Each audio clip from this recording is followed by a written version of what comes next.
very first job in the Wednesday night Star Wars one-shots. And until I come up with a better title, that's what we're going with. What is the thing that Obi-Wan calls like the something of hive of villainy? What? I don't remember the quote. You will never find a larger hive of scum and villainy.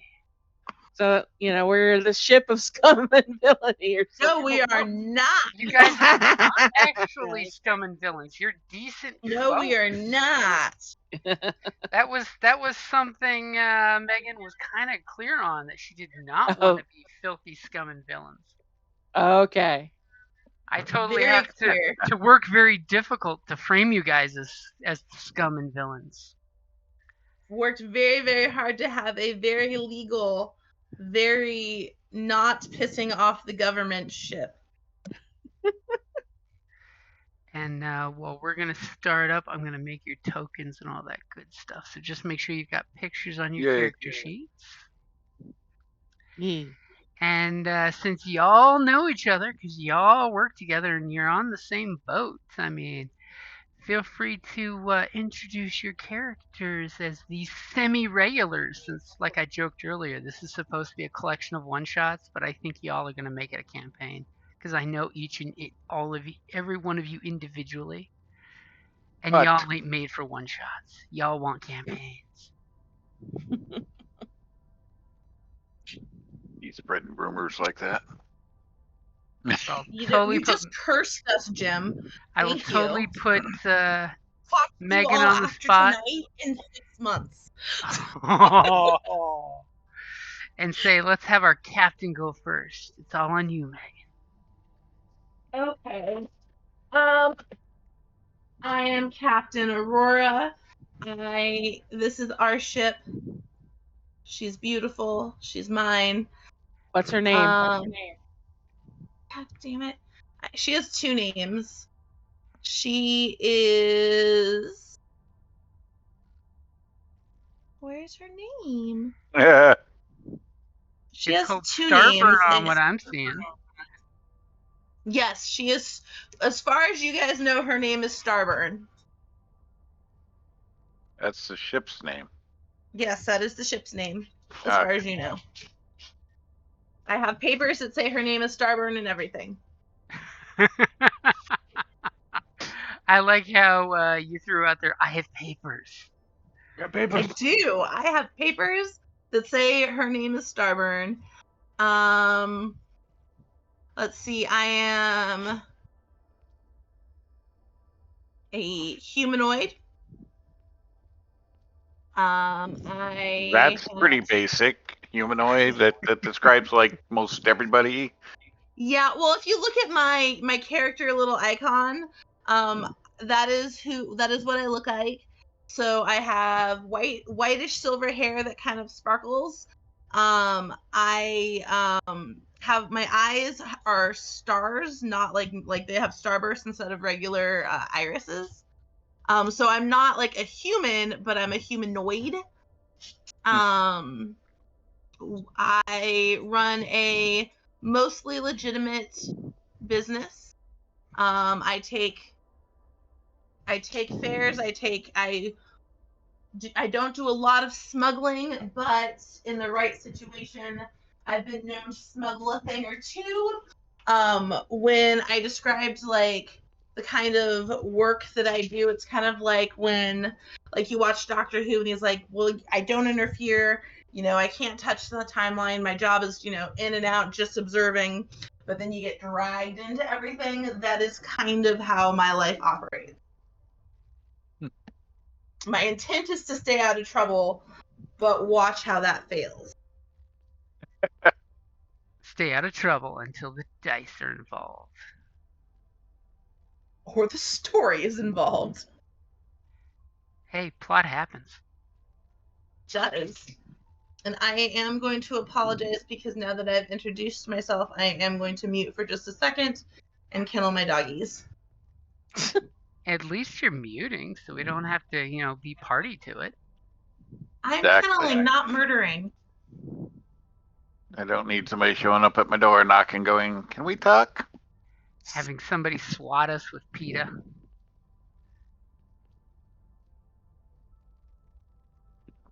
So who wants to go first and buy her time to commit, furry side?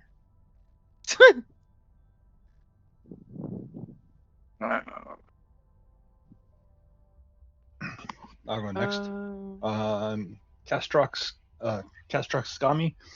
I am a Zabrak. I'm a Force user, but not a Jedi. My character is very much out for themselves. They're strong with influence to mind trick people.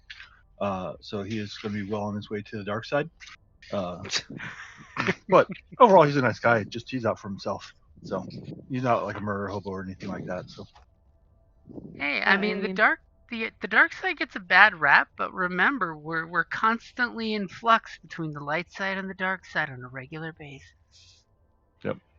I mean, No if I just fur tell like side. 500 lies, apparently I'm a dark side user. I give them chicken Sorry. treats. So like Barney Stinson, so dark side from How I Met Your Mother. Yep. He's going out for the nothing but selfish personal gain. Which again, nothing wrong with that as long as you just own that shit. I mean, that's why Harry Potter's got Slytherin, right?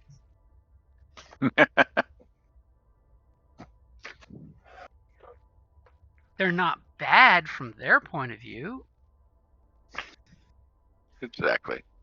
They're not always even all bad. Some of them are just more Misunderstood. assertive and cunning than others.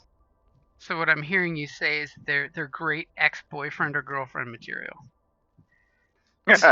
I mean, all your best mistakes are Slytherin. Jesus. But it was a fun week. I mean, you might even get a whole month out of them. Okay, I guess I'll go next. My character is Ismas Maraval. I mean, you guys can see her description. She usually wears like a trench coat, and kind of leathers, purple hair, blue skin with the yellow markings / tattoos. I'm not really sure what those are out of character. But she just kind of resides on the ship and occasionally will help in negotiations. She showed up one day and just stuck around. Yes. Can't get I rid just of live there now. her.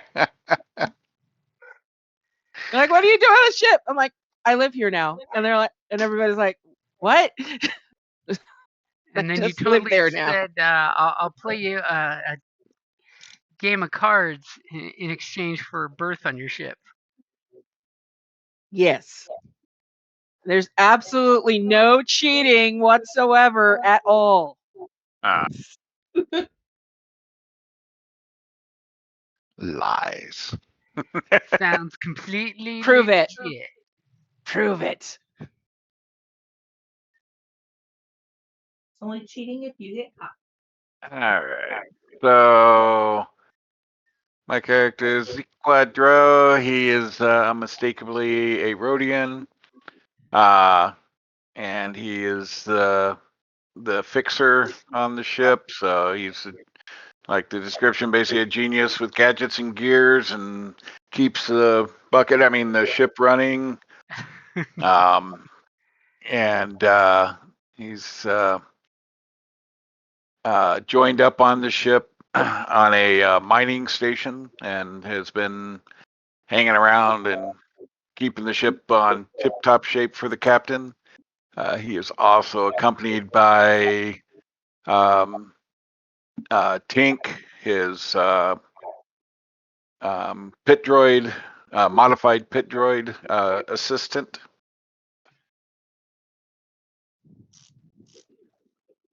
Who has a wee bit of an attitude, but other than that, he's good stuff.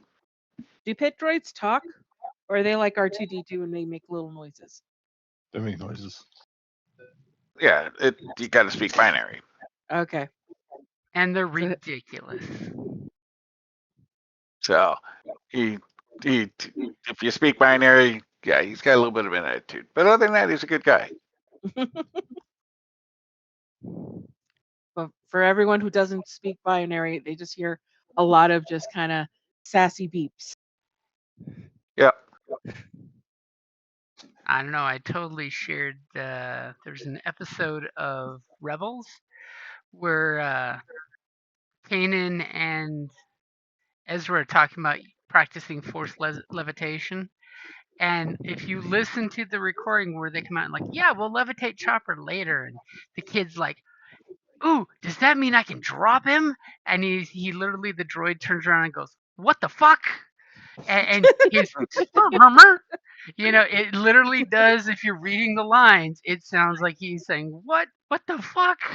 Of course, if you've not What's seen Nice. Rebels, you need to watch Rebels. Chopper's one of the best droids ever.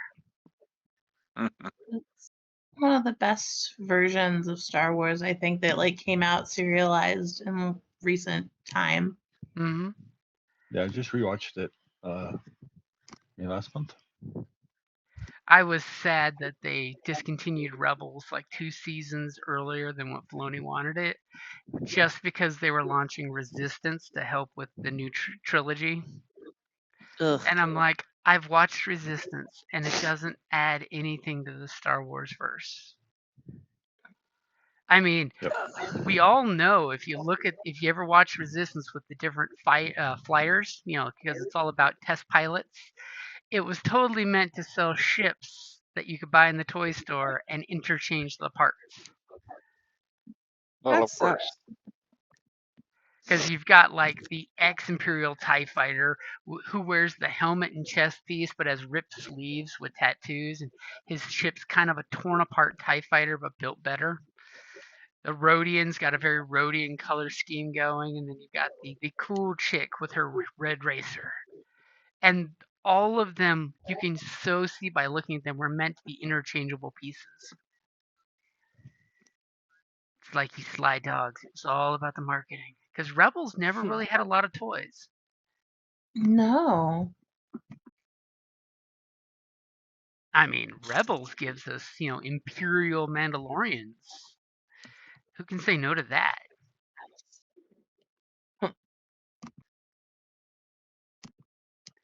Though I still joke, if you've watched Ahsoka, the series, when Mm-hmm. Ezra looks at Sabine and says, "You're like a sister to me."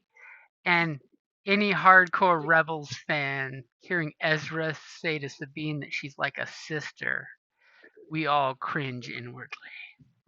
Right. A sister, yeah, a stepsister from a corn movie. Because, of course, Wow. in the series, he's Wow. he's schmoozing on her every chance he gets. Because in the cartoon, he's like a 15, 16-year-old boy, and she's that perfect 18 to 20-year-old Yeah, Yeah, he's she did that. obsessed with her. Uh-huh. He went into puberty because of his love for her. My God. And then to They kinda find out stopped that she in the moved third into season. your apartment? Come on. Because she loved him back. And she didn't know it till it was too late. Yeah. Ahsoka, That- Rebels Isn't that continued. always the case? It's always too late. Not always, or we wouldn't have reproduction happening in our society. That doesn't mean it's the right one that it happened with. That is true. He was Sometimes, He was trying go to get a ahead. lightsaber strike on her heart, but she was wearing Beskar.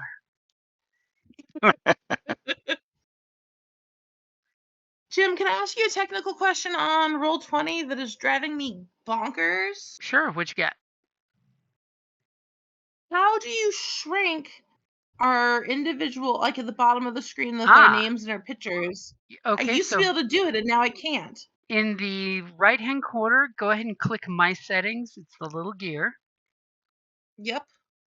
And then you want to go down to I audio thought it used to be video, under audio. It's not under audio and video anymore. but then you It need to is. click It's a the tab. second tab that says video display. Oh, no. Actually, it's the first tab because I only want to see names only. There we go. Cool. Because on the There we video go. display tab is the one that now lets you change it. It used to be all of it was on one tab. Now they split it up. That would be why I was like, this is the button. The button's not working. Because when they're on the default size, they're huge on your screen. Yes. Yep. I agree. Or is that to make it smaller? That's Audio, to make video. it smaller. You click on the audio video section, but you want the video display tab. And then it says player video avatar size, and you can go from ridiculously large to just the name. I always keep mine to small so I can see the pictures. Okay. And in the group chat section, if you change the drop down for who you're speaking as, it will change your picture to match that character. Wait. The group. Okay. Right Wait. below the chat. Yep, so if you're in chat, which is the very first group on the top right-hand side, it's little cartoon bubbles. See how at the very bottom of your chat where you type, it has as, and then it's usually will say like default. If you change that, you can actually change it to different characters that you have access to. Oh, okay. And that's how I got my icon on there. Yeah. Okay. Yeah, like in the D&D game, that's how you could do the pets if you wanted to speak as your pet and things like that. Oh, okay. So like you can see my picture The book. is the book. I can totally change it to Beady Beady. This is Kelly's horrible, evil assassin droid. It's a astromech with rocket launchers and micro missiles. Oh, it's cute. Oh my god. Hey, look, here's David's old Sith. Yes. Do you have Mia? This lobby does not have Mia. This is just Star Wars. Sad. Yes. I've had way too many in here. Yeah, there's Zarek. Yes, I've used this lobby a few times. My gank. Yep, Zarek. The name of our group could be We Shoot First. Ho, ho, ho, ho. How friendly is that? It's a reference to Star Wars still. So we hope it's true. From a certain point of view. But we're a nice captain and friendly ship and don't get into trouble. But we're going to shoot first. We are a legal group of people. I don't Shoot know that I first. said that we were nice. I don't think I used the word nice. Okay. Shoot first, ask questions never. So the question is, did anybody get a chance to look at the in the hashtag Star Wars Wednesday one shots job number 1? This is your first job. Yes. No. It's a simple job. Basically, you're currently the ship is descending into the orbit of the planet Arion 4.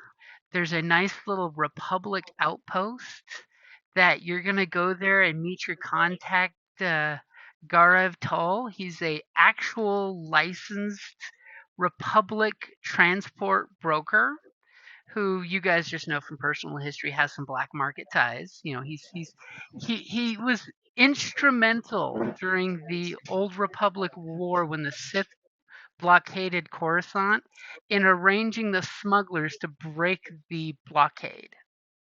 So he lives kind of in both worlds of the smugglers' world and the Republic's world because he basically got the ships to run on time, so the Republic puts up with them. So it's pretty much 50-50. It's legit, or it might not be legit. You know, you want to go in there forewarned. And it's a nice little hop, skip, and a jump to the Theta 7 planet, which is out in the neutral zone between, because this is during the Old Republic era when the Sith Empire invaded and the Republic fought them to a standstill, and then the Sith, for no reason, declared ceasefire. Totally has For no Babylon reason. 5 vibes. And for no reason declared a ceasefire and basically just put a dotted line on the space map and said, this is ours now. And the Republic said, sure thing. Stop starving our people and blowing us up, and you can have what you have. And there's a very tense ceasefire going on currently, with lots of political laws and rules and crap that makes things nice for independent travelers, like a certain crew with a certain ship to be a go-between between the different groups. Probably another reason why a certain somebody's not wearing a lightsaber.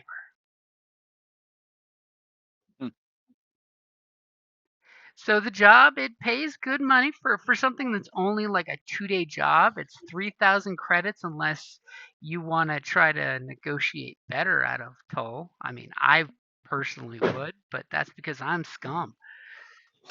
And If you do a they're good job, they tip you, and sometimes they feed you well. this is true. And there may also be the option to get passenger, travel. If you say, hey, we're looking for any passengers going from this place to this place, because people do put themselves up on the boards. Mm-hmm. We have some space for some passengers to pay us extra. Mm-hmm. Especially since we are talking like a 2-day trip. What could happen in a 2-hour tour? Yeah. The space weather Sure. starts getting We are rough. not picking up anyone named Gilligan or anything that sounds like Gilligan. Well, you put enough Star Wars style hyphens in it, and it won't sound like Gilligan. Probably looks like Gilligan. Go check that driver's license and run it through the translator.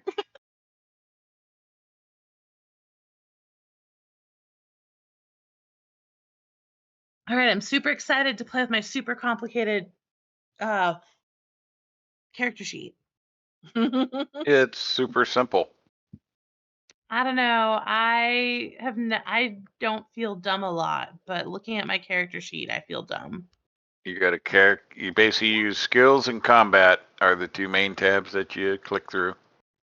Yep, you got this. Yeah. Trust me, you'll figure it out in no time. And your passenger's name will totally be Gil Ign. Okay. And he'll, for some reason, he'll call you Skipper. In advance. A lot of money. 6,000 credits for Mr. Gil or Miss Gil again. That's terrible, and you should be ashamed. And everybody Yes. should see above your little tokens a blank bar that will be your hit points as you take damage for your wounds. We start at 0, we work our way up. If you hit your threshold, well, you roll a crit and you fall down and go, don't let me die, guys. And then you die. Where do I And load then my you- character picture? I'm waiting for you to put one on your character sheet, actually. If you It's click- on the character sheet page. If you click edit, Go to the bio tab and then edit. Okay. Then you can upload. You want to upload it into both spots. yeah, because as soon as you do that, I can rip it off your character sheet and put it on the table.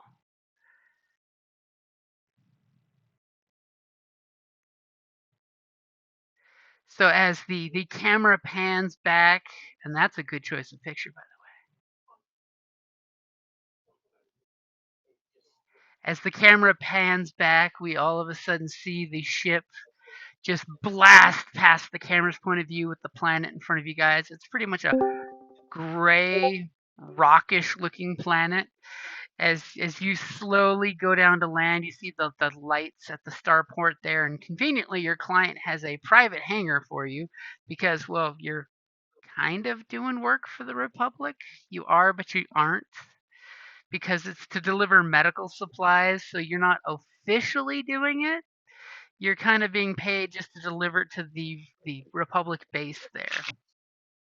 And then the Republic base is gonna, disseminate the medical supplies to the war refugees and all. Because of course, this is just when the ceasefire has come out, and there's refugees on planets everywhere, traveling anywhere.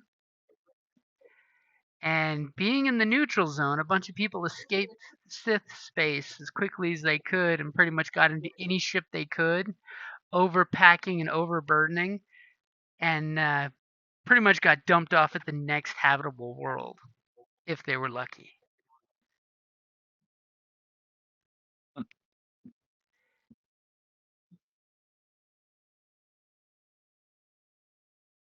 The ship's in tip-top shape, ready to go. The ship is in pretty good, serviceable shape right now for something its age. Yeah. Because I'm working on it. Of course it is. I mean, now if only you could go on a salvage mission and get some upgrades. Yeah, well, we'll work on that.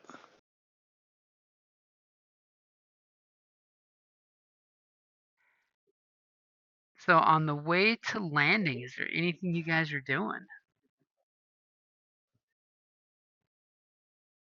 It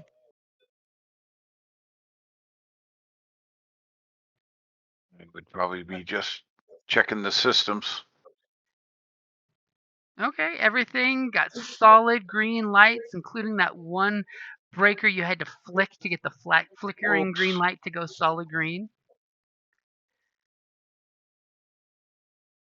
I was gonna say, what was the whoops? Before we, as we're descending, I will sit and meditate and use my 4C power to see if I can get a glimpse of what may be to come. Okay. So first, everybody on your character sheets, we need to roll some light and dark side points. So first Okay. thing for your destiny pool is open your character sheet, and at the very top you'll see destiny pool. It should currently show 0 light points and 0 dark points. Okay. And there should be a roll destiny point. Okay, destiny pool, light side, dark side, roll destiny is what I Yep, need to do. roll destiny. Yep. So far, oh, snikey, we got 4 light side points in play for you guys. Good Lord. Okay, something broken. This is broken. I think Eight karma, because so light many other side games it's points. been nothing but dark. So I think it's Y'all rolled 8 turnabout. light side points. So needless to say, because you are in fact not scum and villains, the force is on your side in this very turbulent, scary time in the galaxy far, far away. Good Lord. So feel free to use them as you wish.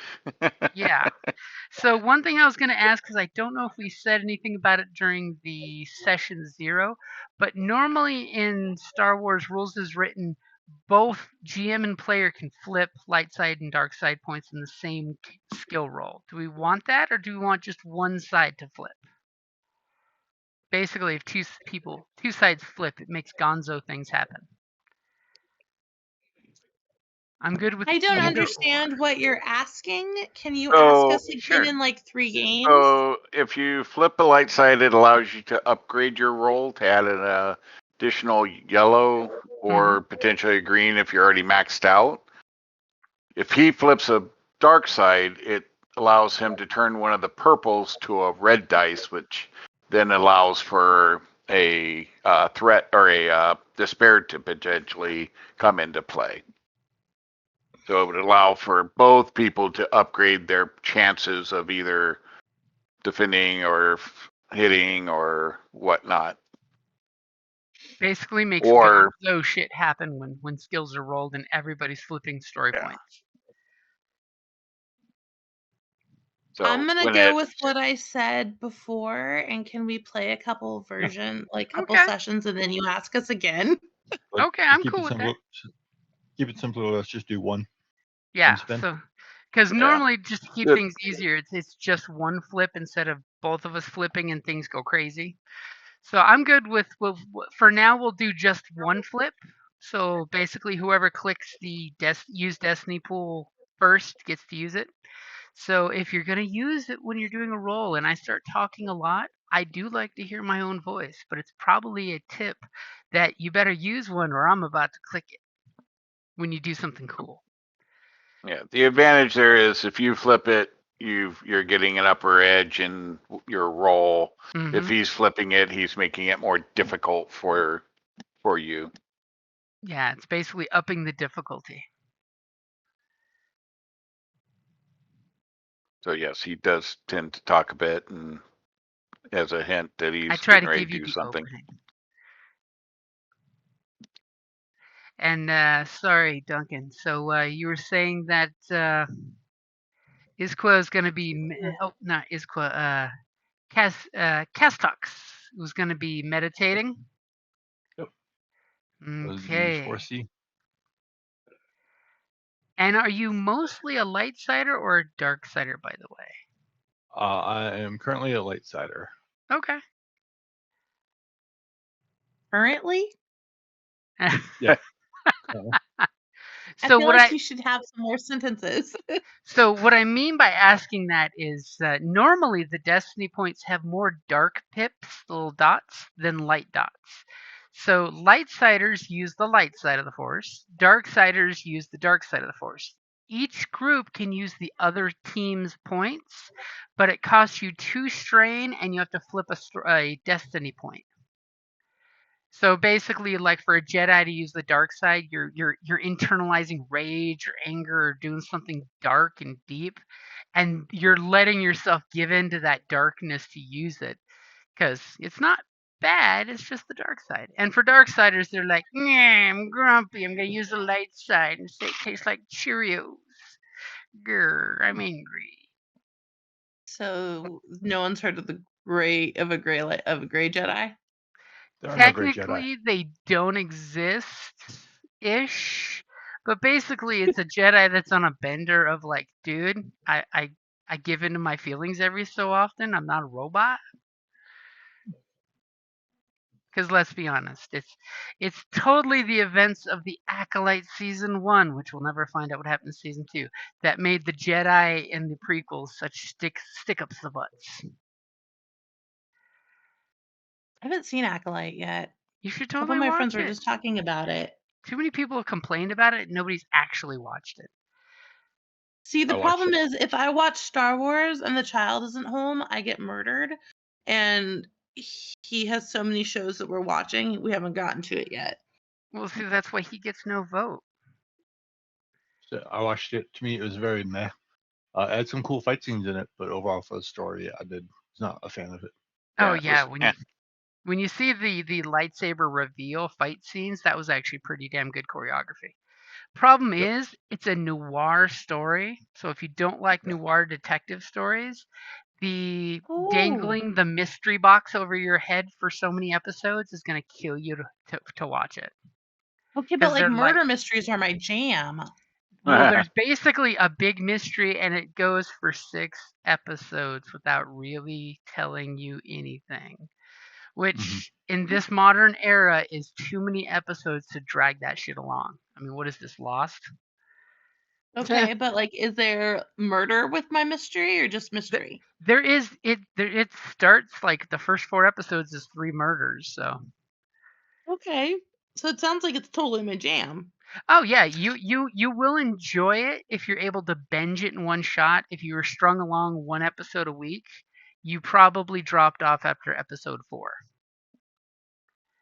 Oh, what's that show? I just watched a show that had Big Patkins in it.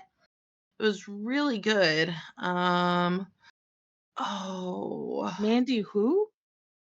Inigo Montoya. Oh, are Prepare to you talking die. about Criminal Jenkins. Minds? No, no, That's this from is a back in the day. brand new show that was just out. Oh, new one. Death Okay. and Other Details.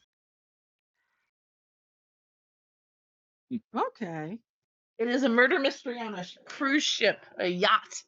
Oh, really? That sounds Ah. fun. I really, really enjoyed it. I think there was only like 6 or 7 episodes. Right. So if I got my dice pool to roll, I got all dark sides. So I will Oof. not. I'll choose not to use any of mine to foresee. Okay, as you're meditating in the spot of the ship that's your like meditation jam that's got the good feng shui, all of a sudden you're seeing like these evil flashes of the past, the present, the future, you're not sure. Even one of the images shows this dark cloaked figure with a hard mask on and a red lightsaber saying, "Together we shall rule the galaxy." And all these confusing images that just flash before your eyes are just too confusing that you just don't want to tap into that dark stuff.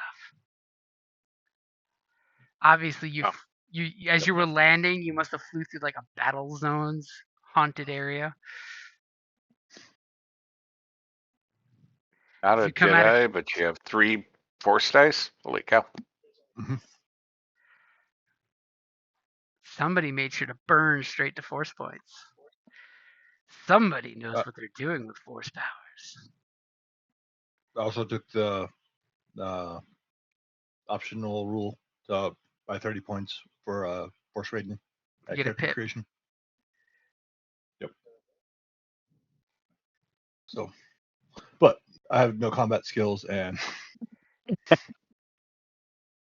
Yeah, well, I've heard that before from Jedi. I've seen it. Oh, I have. I don't need a lightsaber. oh, I don't need a lightsaber, but No, I know. And they kill quite effectively otherwise. Oh look, I threw the people in the air. Where they land, I don't care. Each murder a Exactly. dark side. see, I'm worse. I'm gonna do mind tricks, and it's like, what? Those people over there? Oh, they're the bad guys, not us. Seeing the refugees shoot get them. gunned down. Quick, make our Yep. escape. Okay, Okay. so as the ship is slowly coming down, just to give Megan some time to practice, give me a piloting spacecraft check at easy. That means it's only 1 purple. I'm not going to say any further and jinx your answer there.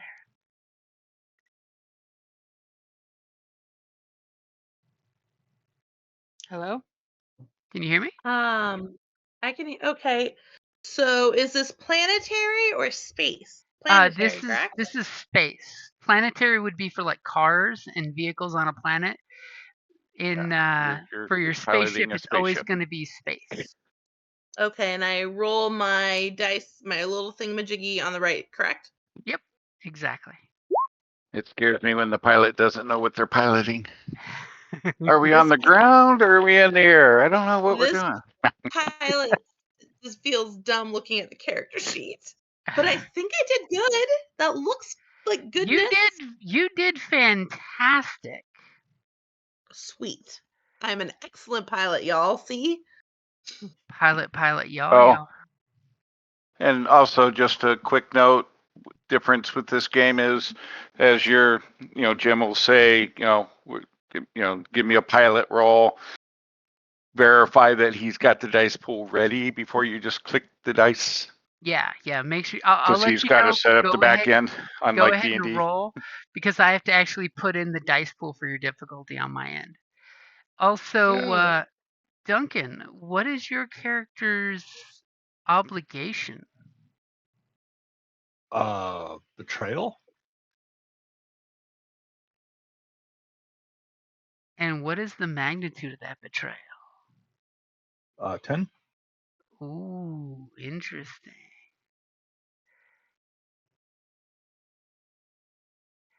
Because at the beginning of each session, we roll a d100 and see if we hit anyone's obligation.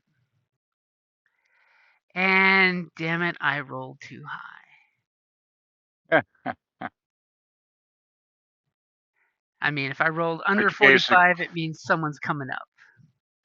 Yeah, so basically if he rolls within your 10% range, something related to that obligation interludes within the story that he already had planned. So regardless of what I have planned, all of a sudden I have to introduce this little wrinkle into the storyline somewhere, somehow. Which usually means there'll be that uncomfortable moment when you're walking around the corner and blah, there's the thing. or you're about to get on the ship on a time-sensitive thing, and whoever betrayed our force-sensitive friend there, he feels a disturbance in the force. So, and that's just once at the beginning of each session. If it does come up, you take 2 strain immediately because you're nervous, like Han Solo when Jabba the Hutt was looking for him for his money for flushing the drugs down the toilet. And everyone else takes 1 strain because you're having to put up with that one person. Yeah, you're bugging everybody out. Like, dude, why are you on edge? Princess Leia was totally losing 1 strain on Hoth when the Empire was there because she's not worried about the Empire showing up in her basic Aspen cool rebel base. She's worried about, Han wanting to leave every 5 seconds, reminding her that I'm going to leave because Jabba the Hutt. And she's like, you can't take my warm Wookiee away from me.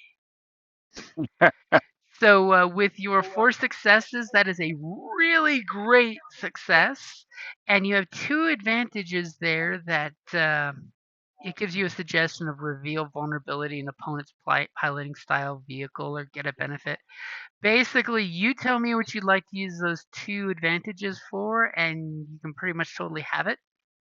Like if you want an upgrade for a check when you talk to this guy getting out of your ship with your badass, cool Top Gun style landing, you totally could.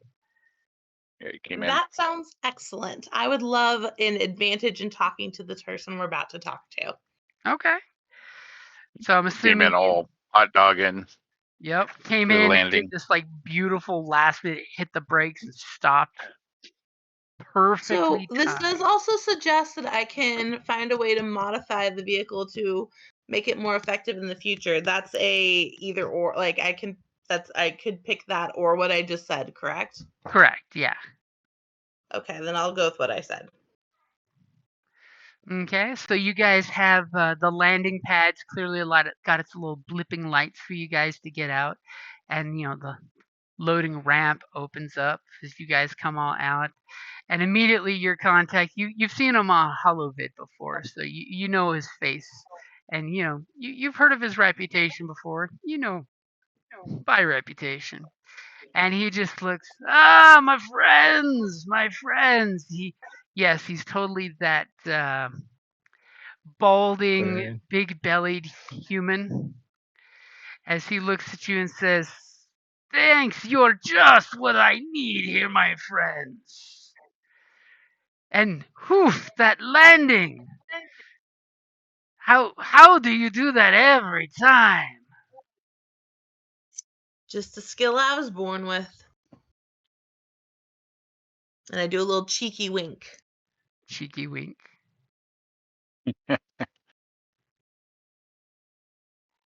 Wink and a pancake. Gotta love those cheeky winks. I didn't finger gun. You guys should be super proud of me. I didn't finger gun. Giving us starting in a low bar there, I guess. As Listen, you've played with me before. It took all of my self-control to not say those words. as he totally looks over and gives this quick clap, and this astromech looking droid that's obviously been heavily modified comes rolling over to him and says, "So, Aurora, as we agreed upon, 3,000 Republican credits, good to be spent anywhere in Hut space or the Republic." And he gestures, and the droid opens up his little door compartment, and this little tiny hand's holding what looks like a little attaché case.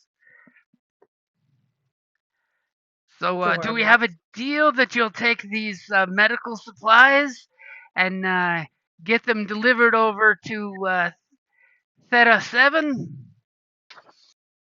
And it is just medical supplies, and I can verify that, correct? Well, I mean, this is for the Republic, right?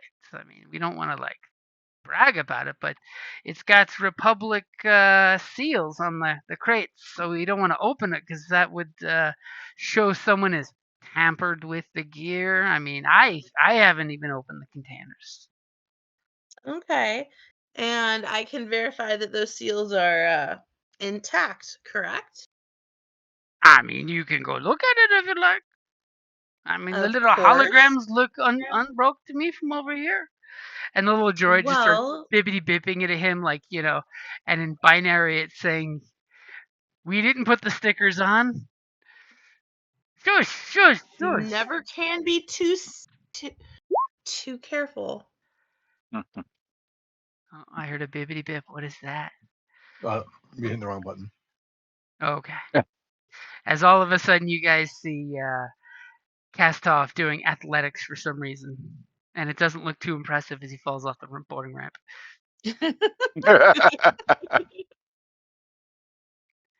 So, I mean, does this conclude our business? I mean, I know you are a trustworthy pilot, and you'll be able to get the gear there in time. I mean, from what I was told, it's medical supplies for the new refugees that are coming in, and of course, since it is in the neutral zone there, there will be a bit of Sith presence, but apparently they're just there for oversight and to enforce the neutral zone's embargo on military technology. And that is, yep, just want to cross my T's and dot my I's and make sure that we are good to go. I mean, if that concludes our business, then we just need the final part to seal the business. And he, of course, goes and spits into his gloved hand and offers you the hand to shake. All right, I'll spit back in my own hand and shake his hand. Okay, he gives you the Spacers Guild backhand. It's totally the mafia handshake. And says, "Go ahead and load up these supplies." And he turns around, and where you saw were like 5 crates. You know that wasn't just the cargo. And all of a sudden, the droid pulls this curtain open, and there's like 60 crates there. And each crate's about the size of a little steamer chest. Hmm. And your droid is going to help us move this, correct? And this little astromech droid makes this sound because he's smaller than the chests. It's also a robot. I mean, if you need assistance, you know what? I will pay the Space Force to bring a loader droid for you. But I do know when you get to Theta 7, they're gonna have you unload the ship. I'm sure, because it's a refugee camp and all that stuff. They want you to probably land inside the ship. I mean, the payment has all the contact information for it. When you get there, you'll totally be wanting to talk to the base commander. Right. Well, and since I'll have to unload all of this on my own, it only makes sense that we have a little bit of droid assistance loading it. That's fine. That's fine. Now, from an out of game meta point of view, are you wishing to play hardball and negotiate for more cash with him?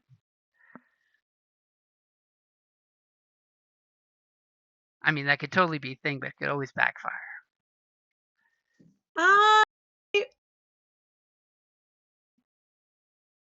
No, I'm good with the payment as long as I don't have to load and unload. Okay. And he basically, he goes up to the kiosk and you see him totally put his data stick in there and pay for a droid. And it gives you this countdown timer in red saying the loading droid will be here in 18 minutes. And he basically tells you, "I've ordered you a loading droid. He's going to be here for an hour, which would be more than enough time to get this all loaded and then some. So I'm going to be heading over to the cantina over there." And he clearly points out at the spaceport where the cantina is. "If any of you fine sentient beings would like a beverage, I will totally treat you the first round on me, because I'm magnanimous like that." And he starts walking off, and you hear him mumbling with his little astromech droid as the droid's sticking its arms out, doing this "what the hell" hand gesture. And he's like, "It's okay, it's okay, it's okay. I trust their crew explicitly. They not only have the honor, but they don't want to get in any trouble." And he stops after the droid goes, "Murr, murr, murr, murr, murr, murr, murr, murr," and he says, "Aurora, like I said, be careful. There are Sith ships patrolling the area every couple cycles. We don't know their actual schedule, but they legally can detain ships for inspection. So just Okay, and you told me that these seals are good and intact, right? okay. Do me a favor. That sounds like you're suspicious of him. Is that correct? I am worried about my cargo. Okay. Go ahead and give me a vigilance to see if you're giving him that sus mom eye, making sure he's telling you the truth. All right, do you have to do anything, or am I good to roll? If you wanted to use one of your 8 destiny points and give me a dark side point, you totally could use one to get an He's upgrade. begging for some dark side. I'm But giving we you that have so many comedic. light side. I'm giving you Right, that but that's comedic. why you want to use them, to give you better chances. It'll basically upgrade one of your green dice to a yellow, or add a green if you're full on yellows. It sounds like David says I should. I mean, we got a bunch. They're there to Okay, use. Is this sure. important for you to suss out his intention? It is important to make sure that our cargo is not going to get us shot. Okay. Then take and upgrade it to make you a better chance of succeeding. It's a ebb and flow pool, so Yeah, it's So never on my good. It's character never sheet, good when it stagnates. You want to click the use yeah, light side, and there should be a little arrow yep, that points to your pool. yep, right okay, between so the the destiny upgrade pool. button or He'll put the upgrade in. Just click the use light side. use light side. Okay. Okay. Now he knows So that you spent that. Yep, I've put that point in there for an upgrade on your side. So it's basically going to be your vigilance against his deception if he's lying. He may not even be lying, but we have to use his skill for Yeah, his he dice. might be. And it's not even him, it's more the seals I'm worried about. But Okay. Wow. they So he smiles at you. He gives you the buddy Jesus fingers, and you smile back at him. And those of you watching realize Aurora seems very gullible, but everything sounds legit and looks legit. I mean, like I said, half of his work is legit for the Republic, and this is getting medical supplies to a refugee camp. So it sounds on the up and up. I mean, you've done work for him before that's completely above board. And don't worry about those 3 threats. Can I? Because I have like skullduggery and I also have deception. Can I use my deception? Like can I use my inner con to recognize another con kind of deal? You understand what I'm saying? That would be vigilance for detecting a lie. Okay. Yeah. So Yeah. I was actually hoping that while I was watching the loader droid, I could tell my favorite gambler to go get that free drink at the bar. Yeah, you totally can. Okay. Okay. And kind of like see if she happens to overhear anything, find out anything interesting on her own little drinking expedition. So Okay. For seeing if he's Maybe. telling the truth, can I do a vigilance check? I will let you do a vigilance check. Yes. Okay. While this is going on, I will make my way to the bar. Okay. After this, I'll join I'm just you at letting the you know. bar. Skills. Hopefully, I put the things in correctly. If you want to set the difficulty pool. Okay, and I'm going to totally use those 3 threat to continue the maybe lie. Probably isn't a lie. But your captain totally believes it. See, you kind of messes with your mojo. Got it ready for you. Okay. You, with that Remove the force dice. one success, Oh, yep. You- Shouldn't have force dice. it's okay. We can ignore those. You are suspicious of this guy. Just something in the way he like double looked back. If they look back twice, they're either in love or up to something. And take God damn it, I don't one need point another of space guy in love with me. and take 1 point of strain for that threat, as you literally are giving him the sus eyes. And what would you like for that big damn triumph?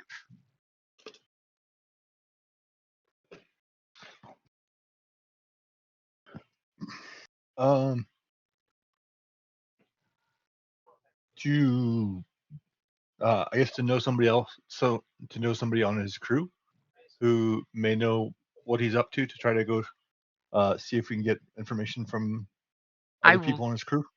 totally give that to you. You know, there's one of those Abrax he hires often to do some of his, more muscly style work, and you know that dude is somewhere on this spaceport because he's usually within earshot of being called for backup, and he's Okay. probably at the cantina. You think? All right, I will go with our gambler to the cantina. Okay, we get the screen swipe while two of you guys are loading the ship up with the loader droid, and two of you guys are going to the cantina. You're hearing the doot doot doot doot doot doot I ain't doing no doot manual labor. doot I'm doot. Oh, working on the ship. well, That is different that's manual manual labor. I'm labor. watching the robot. That's more of a Uh, labor of love. I fix ships. I don't load ships. As Well, you y'all guys, are going to be helping me unload this ship. you see I the fix ships. cantina scene. Your client, he's totally going up to the bar and he's talking to his droid and gets a couple very dainty looking beverages from the dispenser droid there. And as soon as you come in, Castox totally sees the guy you're looking for in the corner there with a bunch of other tough looking guys just sitting around drinking bullshit and talking really loud like a couple of frat boys. And as soon as you come in, your client's like, "Hey!" And you have this cheers moment where half the drunk spacers in this port waiting for their ships to go out go, "Hey!" Because in this cantina, everybody knows your name and it's Hey. And he waves you two over and asks, what's your poison? And he points to the dispenser droid to give you a glass of what you'd like on my tab because these guys are part of Aurora's crew and she does nothing but the best work for me. And then you hear like What's some spacer out there totally throw a line of, "That's what he said about the last one."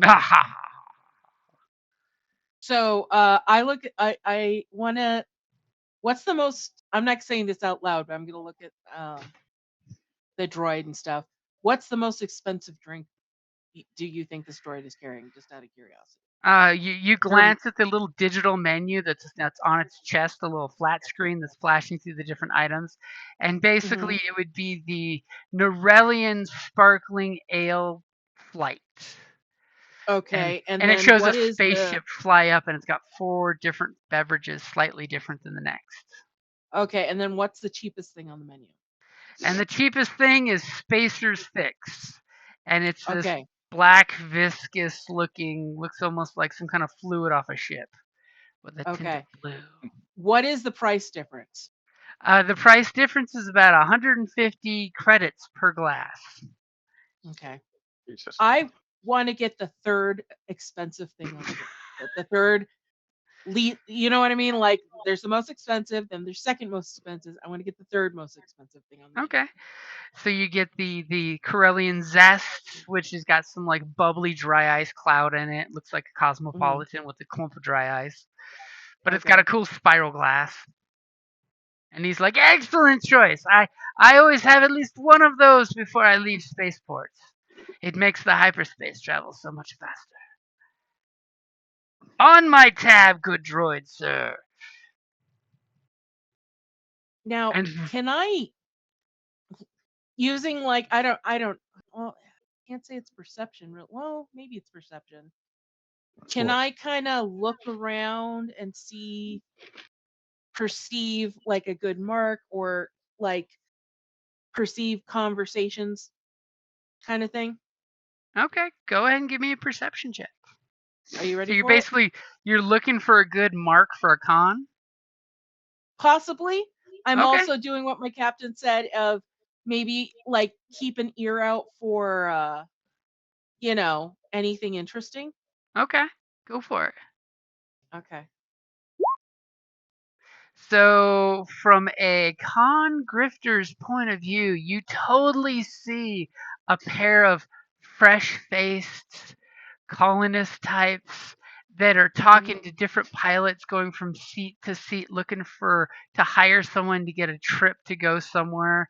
And you see like some of the shady ones are watching like sharks. Their eyes are slits as they're just waiting for them to get desperate enough to raise the price. Okay. And you also notice that one of you know one of the guys comes up, and your client totally like gestures to him with just hand signs, and Mhm. basically points to the back of the cantina's little privacy booth, and the guy goes walk in that direction. Okay. And is there Like anything you want the for that advantage? hmm. Okay, so the one he gestured to go back, is it one of the pioneers that's asking? Who is the one No, who it's not. who It's basically one of the guys that's obviously part of his crew because they do the head nod, the instant recognition Okay. head nod. Okay. Okay. Basically, he was telling them to go to the back, and we'll talk back there. Okay. Like, I'm tempted to like sneak sorta and listen to eavesdrop on a conversation, which I think I might do, but can I ask, so my what did you say my advantage? Your advantage. Yep, you got 2 success and Okay. 1 advantage there. Okay. Can I use my advantage to maybe, kind of glean some information between this guy and his crew member in the back area? That would cost a little more than just 1 advantage. It can give you a blue Okay. dice to stealthing if you want to go back there and listen, sneak around. Maybe, yeah. Maybe I might do that. Wait a minute. Actually, no. Uh I'm gonna wait. I'm gonna wait for him to go away, and I'm gonna ask my my my companion if he's Mhm. good at skulking around, because it looks like a interesting conversation might be happening back there. I'm not good at stealth, but I have skullduggery to kind of See, I uh, have that too. I don't know if we could use that. Skullduggery would be Jen, great to steal some information, physically speaking, but Mhm. for sneaking okay. around to listen and eavesdrop, that No, not so totally would much. be a stealth. Yeah. Okay. Skullduggery is your physical, like picking locks, Okay. Pick and shell pocket. shell game, Mm-hmm. I don't uh, have. Yeah, manipulations, those kind of things. I I'm would like not to the use best with Skullduggery to pull stealth. their blaster pack out of their pistol while they're not looking. Yeah. Okay. Yeah, I'm not good at stealth. I'm better at deception, but not at stealth. Um, well, let's go over to the. Oh, if you want to do anything else. um, well, I want to hear where these two newbies, where they're trying to get to. The little colonists. Yeah, Okay, because they're going around asking people. for that advantage, I will go ahead and give that to you. That Okay. they're actually wanting to head into Sith space. So kind of the direction you're going, but further into Sith Empire. Okay. All right. I if they get close to us, I'm gonna wave them over. Okay, so they kind of like this pilot's not going to take him to the Empire, and then they get ready, looking around. Is there any pilots willing to take two to transport? And you give And them I like kind the of, 2 fingers, yeah. and they come Well, over and they immediately kind of like you can clearly see they've got spacers clothes, but disheveled torp clothes. Their bag looks stuffed to the peaks with stuff, and they're like, mhm. are you a pilot of a ship? I'm part of the ship. I heard you might be heading to a destination that we might be passing through. Um, my wife and I, we are heading into the Sith Empire. My uncle said that if we go out there, he can help get us a job. Unfortunately, back on our home planet, there was no work that actually paid a living wage. So the Sith Empire is hiring builders, and I'm good with my hands. Hmm.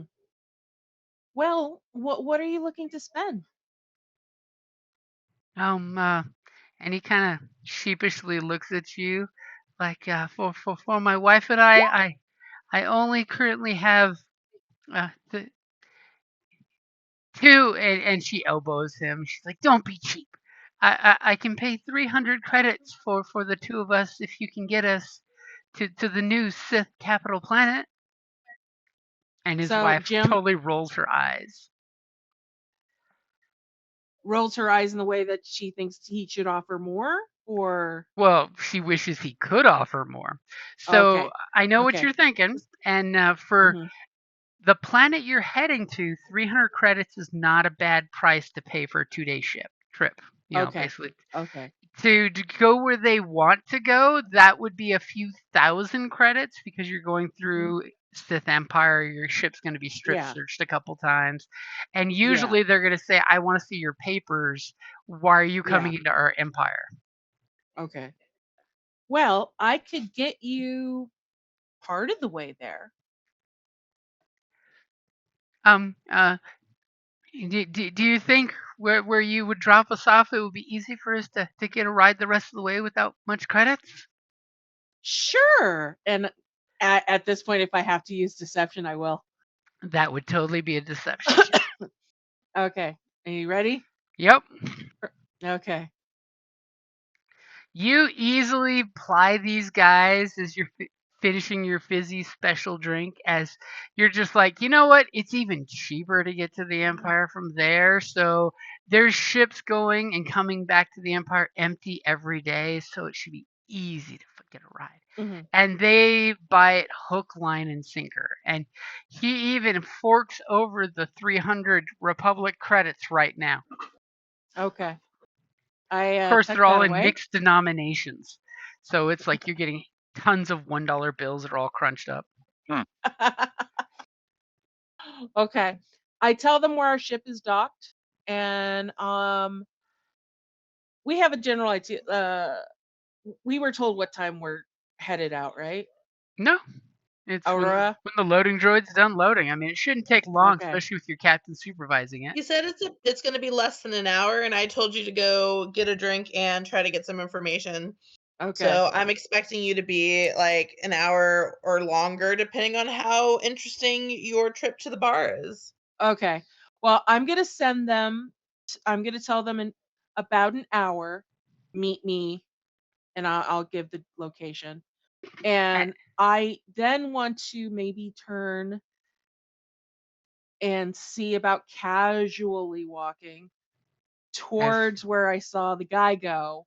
okay, Not necessarily, but like not like just kind of like if there's like a table close to there it's or actually behind. It's think of it like the adult booth in the video store.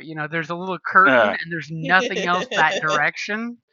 okay. So just from your basic experience, but as you get ready to take the cash from these guys, his wife like Mhm. totally elbows him, and she's like, "Get a receipt," and he's just like, "No, no, they have honest faces," and he smiles at you, saying that you're trustworthy and have an honest face. And I smiled back at him. So are you gonna go ahead and try to go back there? Um, I mean, it's one of those Where's that the would be bathrooms in fairly this off. place? yeah, They're yeah. Well, I was outside. thinking about like accidentally dropping something and it accidentally rolls over there. Maybe like one of Okay. my dice, Okay. my chance So cube. now the trick is, are you going to use deception to let them blatantly see you but play it off that she's just picking up her dice? Or are you trying to do that as an excuse to start a stealth? Um, I'm gonna do that as excuse to start a stealth. Okay. So you drop your dice and then you're like, "Oh, my chance cubes." And you go over there and do me a favor and give me a stealth check as you're sneaking, using that as an excuse to get away from most of the eyes. And I'm going to give you a blue Yeah. dice for the decoy. And Okay. I've got it in there for you. And you Okay. still have 7 destiny points. Well, Shit. What would you like for that advantage since you have no successes? If they clock me, I wanted to make it look like no, I'm actually picking this up.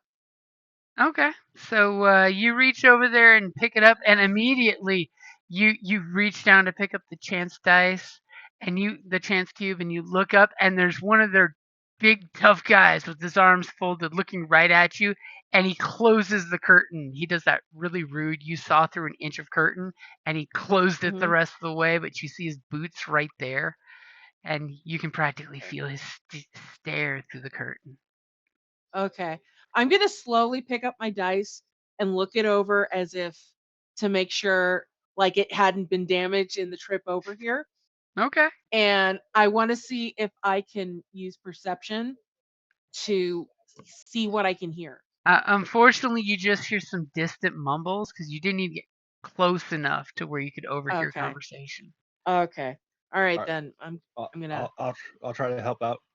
I will walk up and I will wave my hand and say, "It's okay if we come in and hear this conversation." As I use influence to try to make the people in that room to believe it's true that we belong there. Okay. So it's a opposed discipline check, and then I spend points to affect other things. Okay, so I've got their discipline in there Okay. as you're seeing him do this. Oh my god! I have a boost dice for it, So you need a but I put blue? a B there. Yeah, I put a B there, but I didn't add it to the roll. Okay, you 1B. may have to put a 1B, yeah. It's A got to one have a in front. number in front, yeah. Go ahead and just Yeah. roll a single blue die and you can add that to it. There's a Okay. 1, and what is it, 2 in 6 chance of you getting lucky? You didn't click out of the Oh, pool. okay. That's why. There you go. Yeah. Oh, Oh nice. my god! You got the 1 in 6 Okay. chance. Okay, so a success and 4 advantage. Don't tell him the odds. So then I have 4 points to spend. I mean, I see 5 So points to spend, but that's your prerogative. I will use 1 for the base power to make them believe what I say is true. Okay. 1 to activate all of my durations, so they're going to believe this for the next 20 minutes. Damn. I use 1 for range to affect people up to the other people in the room up to medium range, Okay. and the last 2 for magnitude to affect a total of 5 people. Ooh, okay. So you immediately do that, and the guy that kind of like peeked over the curtain just at the right time when you did that, kind of like opens the curtain really quick and says, "Hey, you two belong in here." He's repeating your words in that drunken Jedi force power kind of way. As you Okay. clearly see, there's 4 guys in there, and they're just kind of like doing the thug thing, just sitting around killing time. And you see that there's a office up ahead, and he's your client's totally sitting down at the office, and his little astromech's plugging into his desk, and he's bringing up a little hollow display, and he's talking to some human. Can I use perception to see if I could hear what he's saying? You can try. Okay. I'm gonna give I'll you give a it a black shot. dice because it's in his office. It's mostly the reason why you couldn't hear him before is because it's not made to make a lot of sound. Can I use a light side point? It's Mhm. on your character sheet. You can definitely use it. And can I Are aid you her? guys? Are you going to just add a blue, or are you going to make Yeah. a combination of pools? I'm assuming I'm not skilled in it, so just add blue. Okay, I got the blue in So there for you. And if you do click I hit? I a, use the hit. Oh, actually, Use light side. yep, Okay. for perception, I have one yellow and 2 green. So what's your perception? My perception is where is it? because when you team up with someone, you either get a blue dice or you get a One combination of your yellow and powers. 3 green. Okay, so then you just add a boost dice. Yep. So I got don't the know how to boost do that. dice, and I've got it. So I've got Okay. the boost dice, I've got the upgrade, I've got 2 purple, and I've got a black dice because the office is soundproofing. Okay. As you take 1 strain because you're just like, I know he says he's got mind powers, but he could just be lying about those mind powers, and this is all a trap. Hmm. And you clearly kind of hear him talking to the Mhm. hologram as basically you see it's a Republic official. There's a military uniform from the Republic as he's talking to the person. And something about they should have the cargo that you requested there in no time. Let's just hope you have no medical emergencies. And he totally gives a wink and a big belly laugh. Okay, that's enough for me. I don't want to push our luck, so I'm gonna leave. Now the Like, question oh, is, I forgot something at the ship. does your compatriot that knows he's flat out lying tell you he knew that from the very get go? Yeah, but my captain believed him, so Oh, they've got a work history together. yeah. I'm just saying Before, now I can tell her, yeah, So you guys don't heading don't back to the don't ship? trust. Yeah. before we do, I want to go over to the Zabrak that has worked with him before, Uh huh. or go up to him, and you're like, "Hey, brother, come here and talk to me." And Hey! And he I totally will gets up spend and a says, "Let me get a drink on me for you." And he grabs one of the other guys' drinks and hands it to you. warm. This is warm. Can't you get me something better? I'm Hey, not. come here, come here. And he kind of puts his drink down and comes with you. He's like, "What's going So on, buddy?" I'll spend a destiny point to say that I've worked with him on a previous mission, Okay, I will uh, totally take that. and that on the mission that we worked on, at some point he got scared from something that he shouldn't be, and then I can use that to kind of loom over him. Ooh. So, Okay, you're bringing up some war stories here. so like, hey, I'm about to work with I forgot the guy's name. The person that he normally works with, Oh, yeah. I the mean, captain. normally it's been a good time working with him, but be careful, brother. I mean, that human is awful tricky. I mean, you don't wanna let your guard down if you know what I say. Well, I think you know more than you're letting on. Don't make me embarrass you in front of your friends by telling you what happened when we worked together. I want to give a Dang. coercion check to try to get him to spill more information. I'll just give it to you since you did spend the Okay. destiny point for having the thing. Of course, he As hasn't spent it yet, but yep, Oh, he's like, as you, he just kind of like he totally looks down and does the avoiding the eye contact for a second, and then he's just like, uh, uh so you didn't hear this from me, right? Just of throwing out course that not. you didn't hear this from me, but uh Garev Toll is he's a smuggler before he's a transport Mongol, as he likes to tell people. And I'd be careful because he's setting up some problems out here. He's taking jobs from the Republic that even the Republic won't handle, if you know what I mean.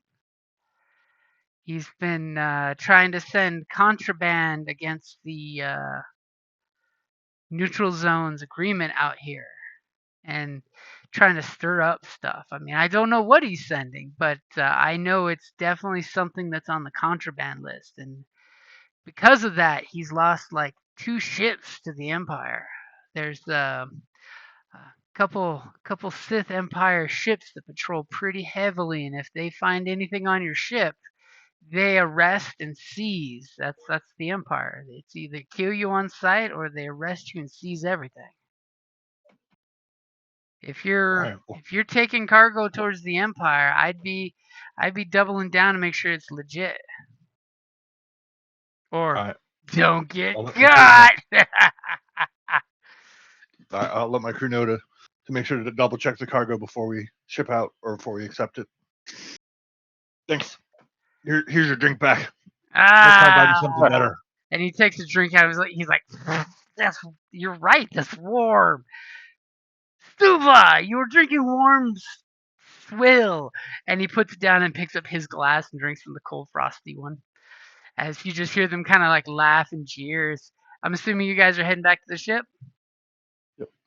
Yeah.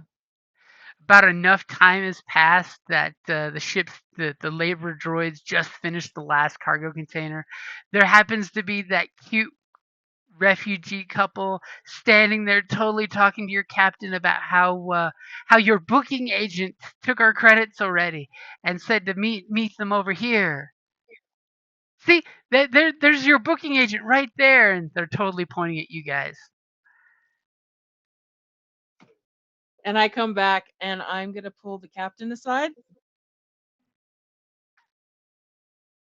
I'm gonna raise my eyebrow and kind of like, did you find out anything interesting?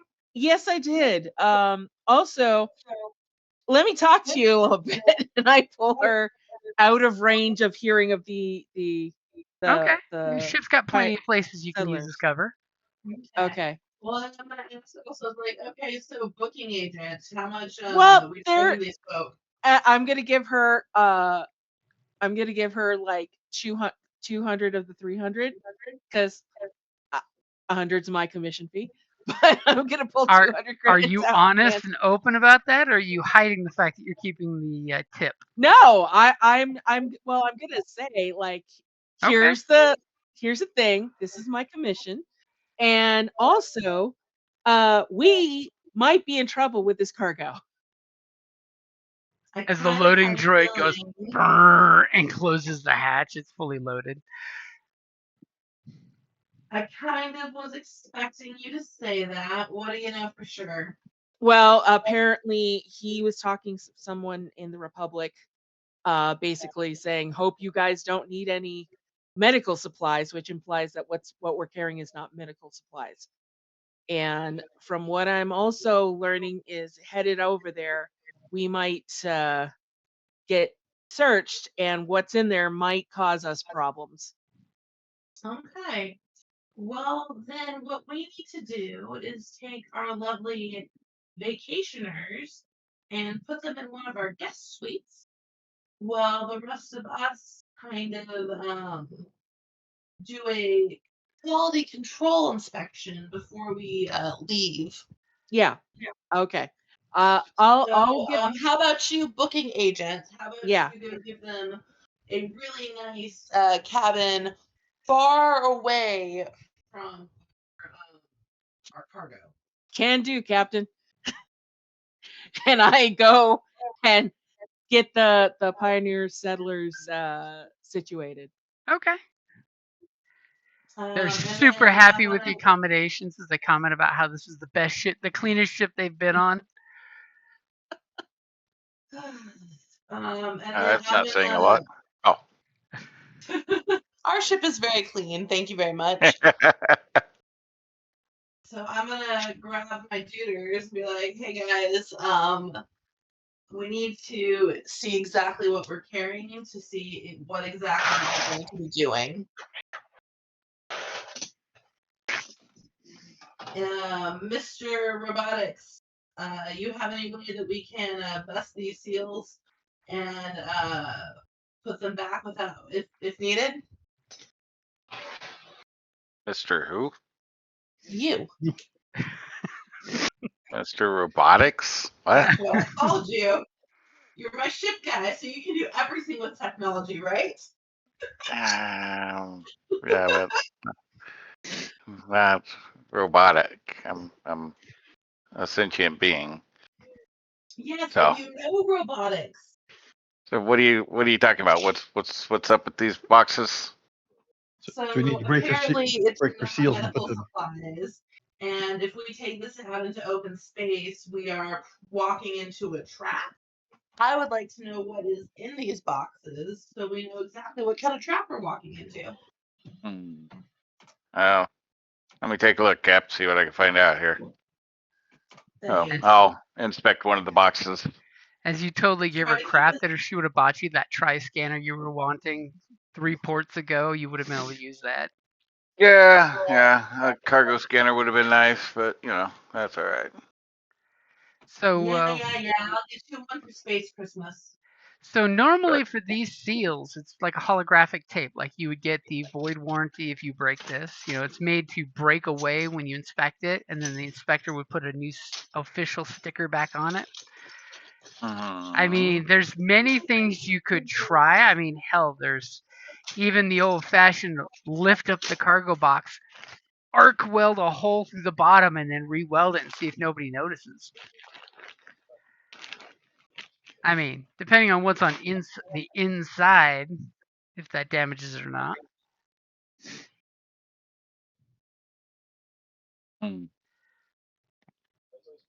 What about checking one, but making it look like, it was damaged in transport? I mean, somebody could attempt deception to forge it to look like that. I can do that. It wouldn't be a mechanical to kind of bang it up a little bit, scuff it up like it was it would be an let average loose. mechanical to make it look like metal fatigue, but then I'll let your deception person add to your dice roll with their deception. How about that? Okay. Their deception. Do I have to do anything to do that? This would totally be, you would just tell him what your skill is when he rolls it, and he would add to it. Okay.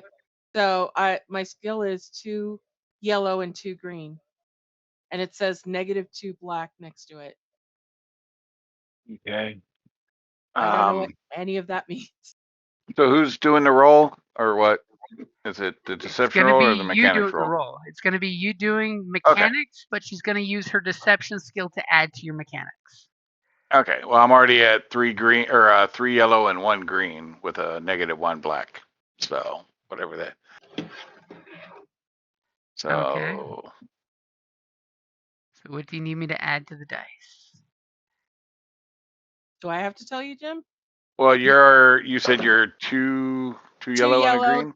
2 green. 2 yellow, 2 green. And -2 black. So I guess it'd just be the extra negative black? And a blue. And a blue. Yeah, because I'm already better than that on the mechanics. Okay. So she'll add a blue to the deception to try to play it off to make it look all torn instead of Sure. intentionally ripped and opened. Oh, and a light. And why not? Okay, Yeah, go why not? ahead and open that up. Okay, so you basically disguise the cargo unit sufficiently that you can close the lid and tuck it aside and put it on, lean it up against the side where it obviously fell off the stack and got damaged. You open up this chest and you see it seems to be a lot of electronic technologies. Yes, I use the plural technologies. What are they repairing? Droids? And or healing? If you would like to give me a mechanics check, I can tell you what kind of technologies it is since you're the tech guy. Yep. Go for it. You ready? Yep. All right. Really? Good Whoever Lord. disassembled these pieces broke it down into its base components and have no manuals.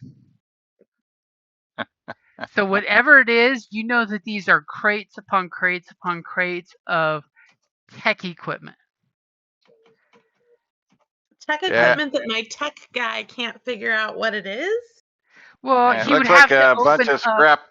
The problem is, think about it. Somebody took a car apart, and you have one suitcase full of the car parts. So he's just like, that's technology. I don't know what goes into what because there's no tab A to go into slot B. And it's just random parts from what he's saying. Yeah, looks like a bunch of scrap parts here. I don't know what the heck they're using it for, but it's not definitely not medical supplies, Cap. Ugh. It's all the parts you need to build a PS5. with a disc reader. Okay. What do you guys think? Should we open a couple more? Maybe if we open another one so we get an idea, because maybe if he sees different ones, that might help him figure out what this stuff is. I kind of feel like it should be not one right next to it, though. Yeah. Well, They're no, because probably. we band them up so that those two are sitting toppled off so that they fell off, weren't strapped right, and the pair of them fell off. See, I was thinking that they would be the similar things stacked together, and if we open one right next to it, it'll Oh. just be more scrap. Well, I'm saying, yeah, I mean, it's hard to say, but I mean, we can grab a random one, but when we finalize the loadout, we want to have those two kind of, Yes. they fell off at the same spot that didn't get secured properly. So with that being said, I will use 3 of the advantage to upgrade and a blue to myself on the next check. Upgrade and a blue. And I'm gonna take out the black that you were already taking out anyway because you've done it once. I figure, hey, you know how to do that again. Okay, I've Yep. got your upgrade and your blue against 3 purple. Ready? Yep. Okay, again, the charade is working successfully as you pop the trunk and you're just like, huh, that looks a little more. I'm getting the drift here of what this might be as you kind of like start going through some of the parts. And give me your mechanics check for diagnosing it. Alrighty. It's really surprised Ready? not using the light side. I We think are that now. means he wants you to use a light one. He flipped to dark to make it more difficult. Ah. I don't see how 2 purple can stop you. You should be unstoppable. I mean, it shouldn't have stopped the last roll either, but I know. I can hope. I'm getting to spend a dark side point. You ready? Yep. All right. Oh my Yeah. god! I got the best I dice can ever. open boxes all day long, but don't And ask me what the parts are. and you slam the box shut in frustration and put the sticker back on it, all jacked up and looking, and it's like, No idea. so you're just like, it's more parts. Whoever disassembled these devices and packed them up, they did such a good job that it would be difficult for someone to figure out what's in the boxes. I mean, maybe that's kind of the exact point. Is this was not something you were able to, as a customs agent, open up the box and figure out what it is. Yeah. Is it a thermonuclear Cap. weapon? Whatever it is, Is it a they. communications tower? We don't know. Yeah. I mean, it's definitely not medical supplies, but whatever it is, it's a bunch of parts of something tore apart pretty good to. They'd have to have a genius on that ship if we got caught to figure it out. I mean, I can't figure it out. Go figure. But you're my genius. He's So there's no basically, way some flunky Imperial's going to figure it out. basically, it's looking like you would have to open half a dozen of these boxes, and all you have to do is worry about failing once on that, and you get Now the caught for question is, so are the boxes marked as medical supplies, or is it just They are marked as medical blank supplies. box? Okay, so that's going to be our only problem. Is they're They're not marked medical as supplies, medical supplies and relief aids, spray painted all over them in construction yellow. so they're medical supplies for droids. All right, I get it. It's a matter of interpretation. Or Right. they're components for medical equipment to be put into machines. Ooh. Something. I'm definitely sure it's not that. Oh yeah, but What are that's the our story. chances we take this and we end up bringing weapons to and our aid is actually we cause murderings. Well, he doesn't think they're Good. weapons. You got that at least. Yeah, It's a they'd have to be some complex pretty big machine. weapons. Unless we're talking like some Sith Empire weapons of mass destruction that the Republic doesn't really do. Yeah, these aren't fine items. These are bigger chunks and parts. So yeah, don't think we got that going. It's big machinery and electronic components. I mean, hey, it could be a spaceship for all you know. I just find this really sus. Yeah, well, obviously he's pulling something on you because those aren't medical supplies. Right. Yeah, no, I figured they weren't, but yeah. So what do, guys? Do we have passengers that are expecting us to take them to the neutral zone, right? Or where did you Mhm. tell Yeah. them we were going? Well, I told them we can get them halfway there to where they want to go. I just didn't fixed the ship. lie. It's up. As she You know how to tells read you a map? We're not going halfway there. as she No, tells I you told that she's saying the Sith Empire. Yeah. We're I getting- just we're- fixed the ship. It's up to the cap there. we're Whether getting you're gonna listen. take the load. We're getting to the neighborhood of where they want to go, and then I told them we wouldn't get them all the way. We get them closer than they are, which is accurate. From a certain point of view.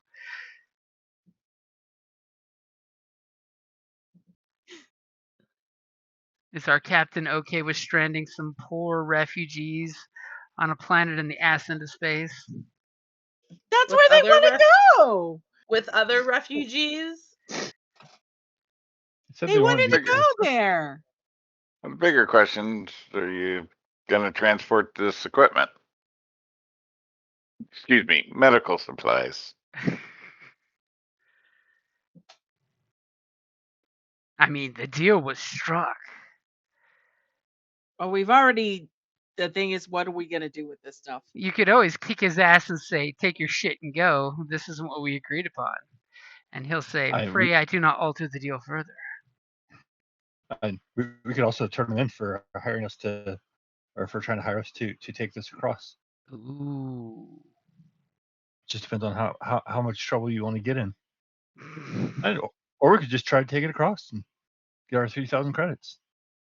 You're just a trucker trucking and not concerned, and then it's up to the cap. No Well- wind to truck it. No wind to say blink it. You're the one with the moral compass, apparently. So Don't be Moral jealous just because she compass. has a north. Moral compass, something to hide. You'll never know.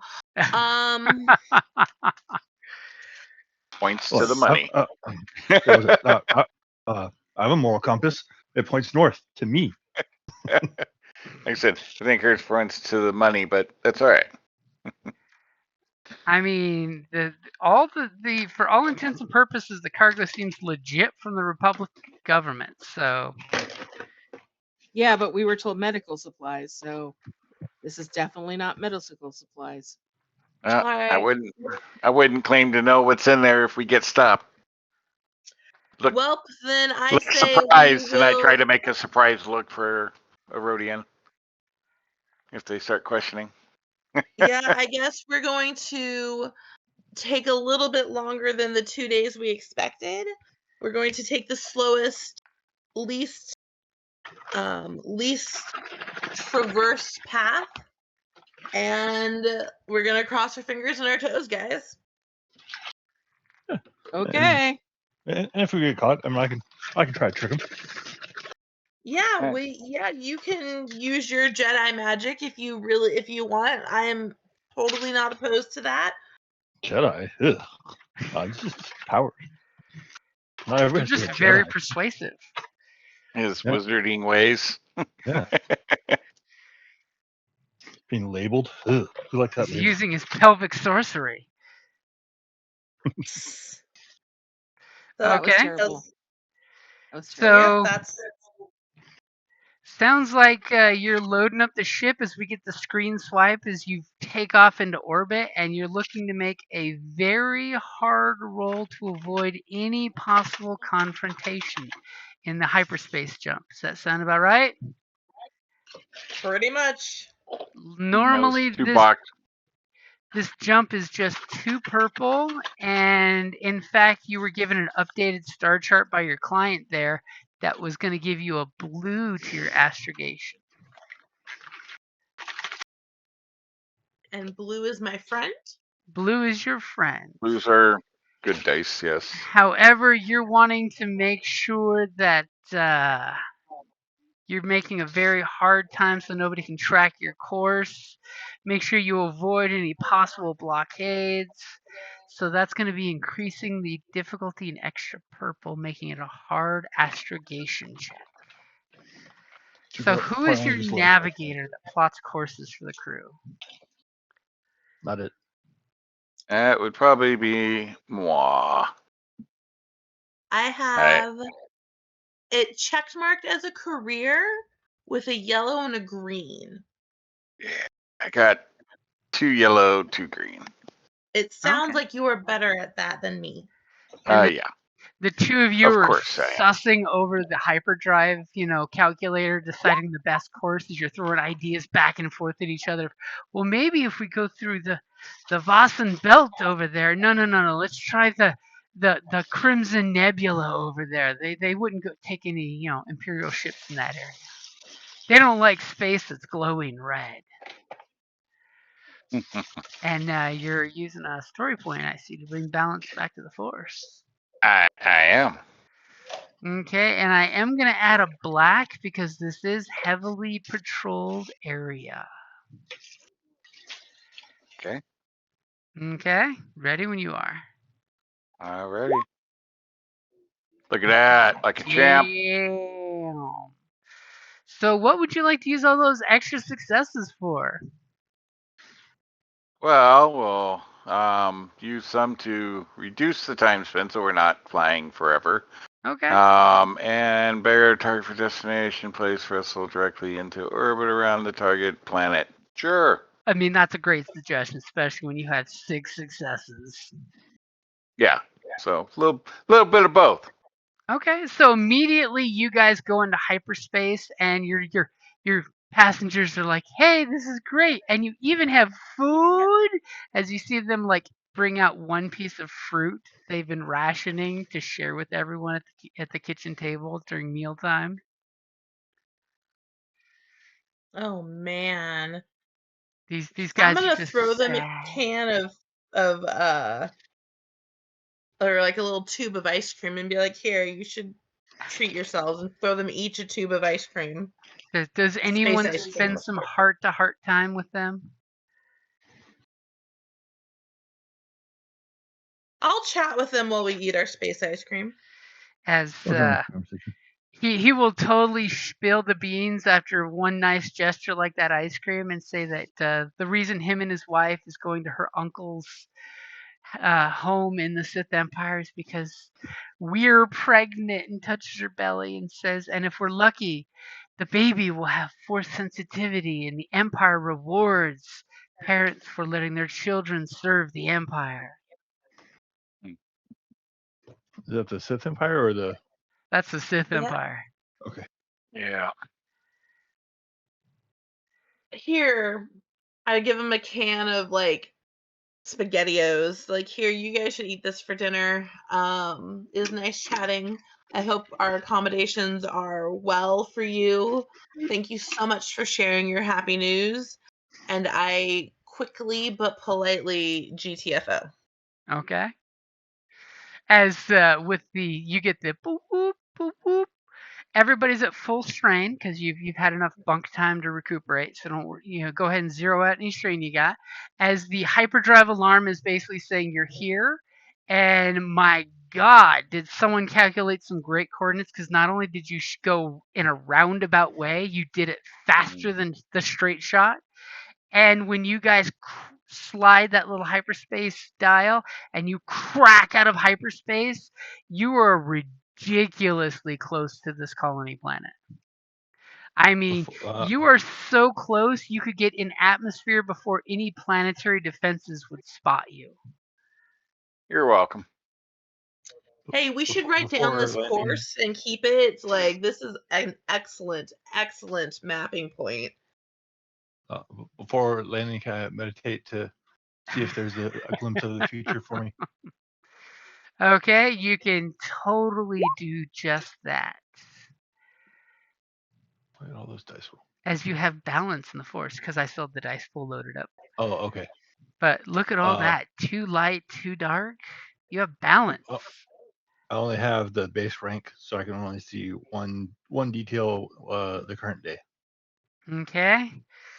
Any second the captain's talking about landing, is there any particular detail you're looking for in this vague montage of you see if their child goes to the Empire becoming a Sith warrior years from now murdering Jedi, or goes to the Republic, or goes to Typhon and trains with the Jedi and becomes a paragon of the light side? But what details on the planet side are you looking for?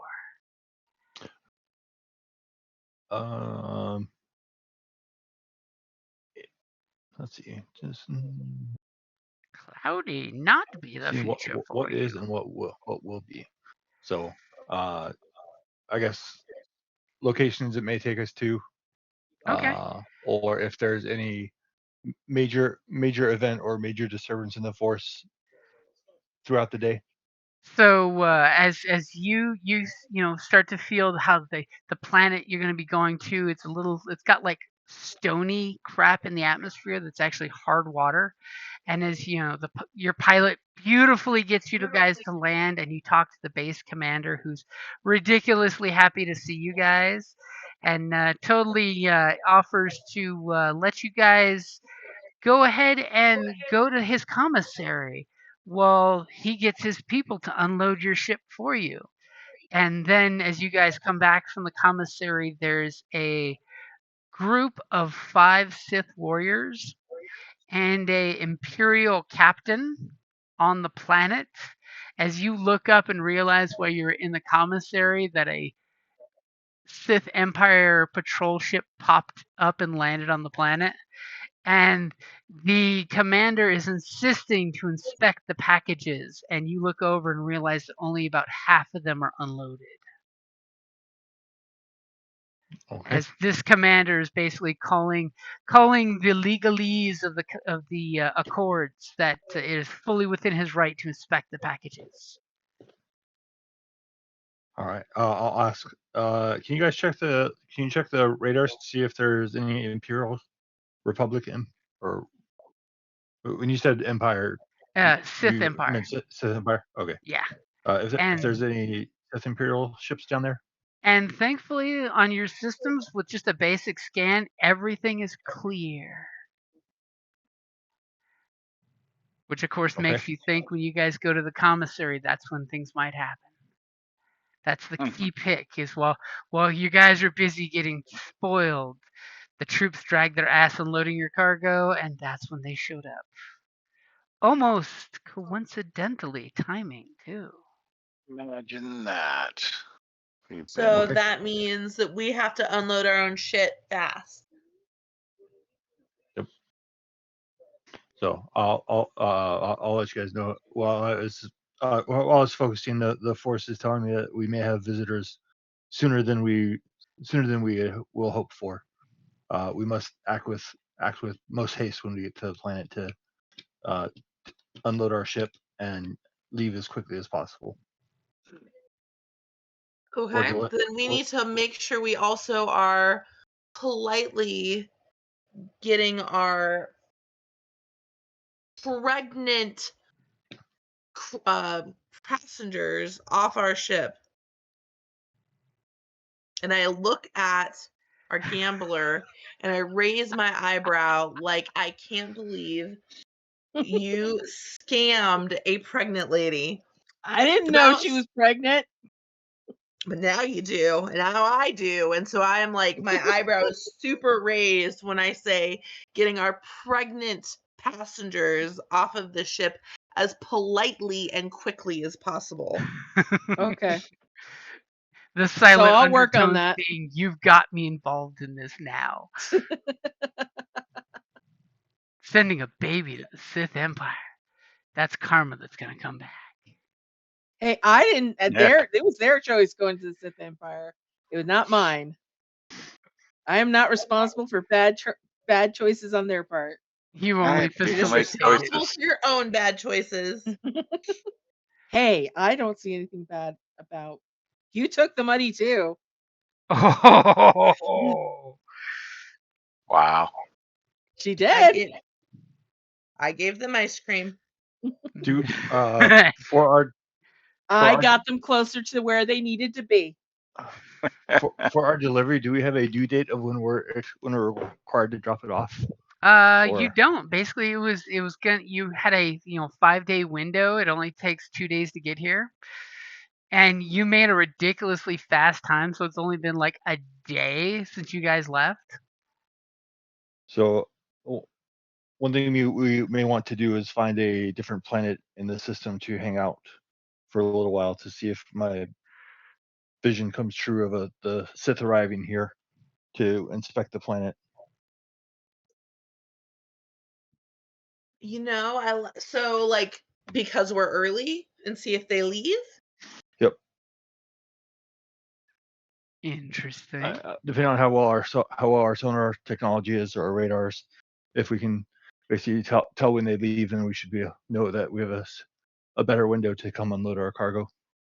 Sadly, your ship does have shitty sensors. Yeah, I don't think they're very far. If anything, they're probably short, if at best.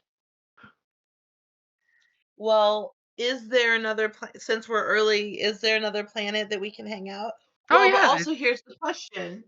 If we don't drop and run, what if the Sith Empire decides to just hang out because they're specifically waiting for us to show up? That's why I think we should drop and run. Honestly. Yeah, that's kind of the way I'm leaning, is we don't trust the other people to unload. We say, oh, hey, don't worry, we got paid to unload it. We unload, we say goodbye to our passengers, and we scoot. I'm for After that all, plan. strange be the force. It could be waiting that causes the problem. It could be going quickly that causes the problem. We don't know. Well, but his vision was we go to the cantina. Yeah, we Mhm. will go to the commissary. commissary, and so I think if we take that out of the equation, that might help. Live in the present too much. Yeah, I think that us unloading ourselves and saying goodbye, maybe saying, oh, hey, guess what? So we're going to unload this for you because we have another shipment that we have to deliver. That's why we're early. Hasta la pasta. Yeah, I agree. Okay. So you're heading down, Captain? Yes, sir. Okay. As you see, the planet's got some weird vapor clouds. If somebody would have totally done a computer's check to get info on the planet, I would have told you it's got hard water crystallized in the upper atmosphere. Live and learn. Go ahead and give me your pilot spacecraft as you're flying through basically floating hail. Oh, how fun. Okay. I mean, I don't think you're going to take damage. No, see, not a problem at all. As you fly through the clouds and leave nothing but streamers and, dispersed ice crystals and clouds behind. I write my name in the ice. And I have a good suggestion for those 2 advantages if you need it. Or if you Okay. have something better, you can let me know what you'd like to do with those. I will listen to your suggestions. You have made out the cloud patterns, and you basically will get a advantage, say if you want to use the clouds as cover to get past somebody to get out off the planet. So escaping from here in a hurry, you could basically use the clouds to your advantage. Okay. You're now a cloud dancer. The songs they will sing of you, they call you both the Star Burner, the Cloud Dancer, the something, something, something we'll find out in a couple other jobs.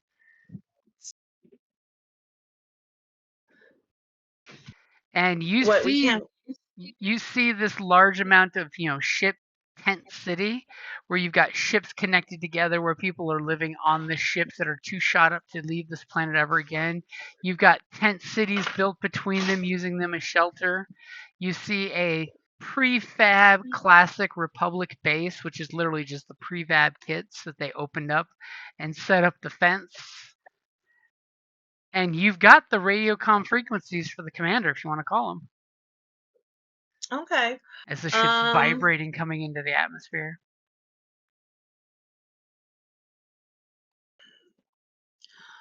I am not going to call the commander until we've unloaded and we're scooching, actually. Just because I don't trust anyone related to this job right now. Okay, so as you're coming down the atmosphere, all of a sudden your sensors start going whoop, whoop, whoop, whoop, whoop, whoop. And you look down and you see that there's a weapons lock on your ship. As the static cracks on your radio of unidentified vessel, identify yourself or be fired upon. Okay. I roll my eyes, and they can't hear me rolling my eyes.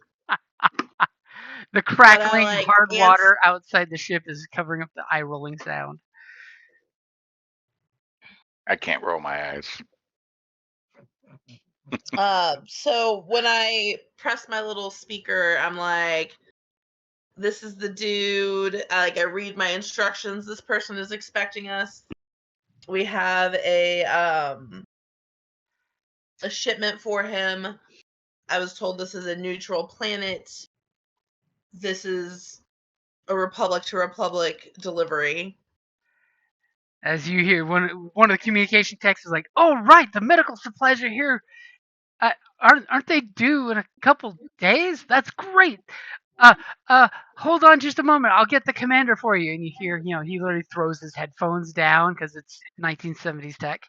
And a few minutes later, as you're coming down, the weapons lock disengages because obviously you're expected.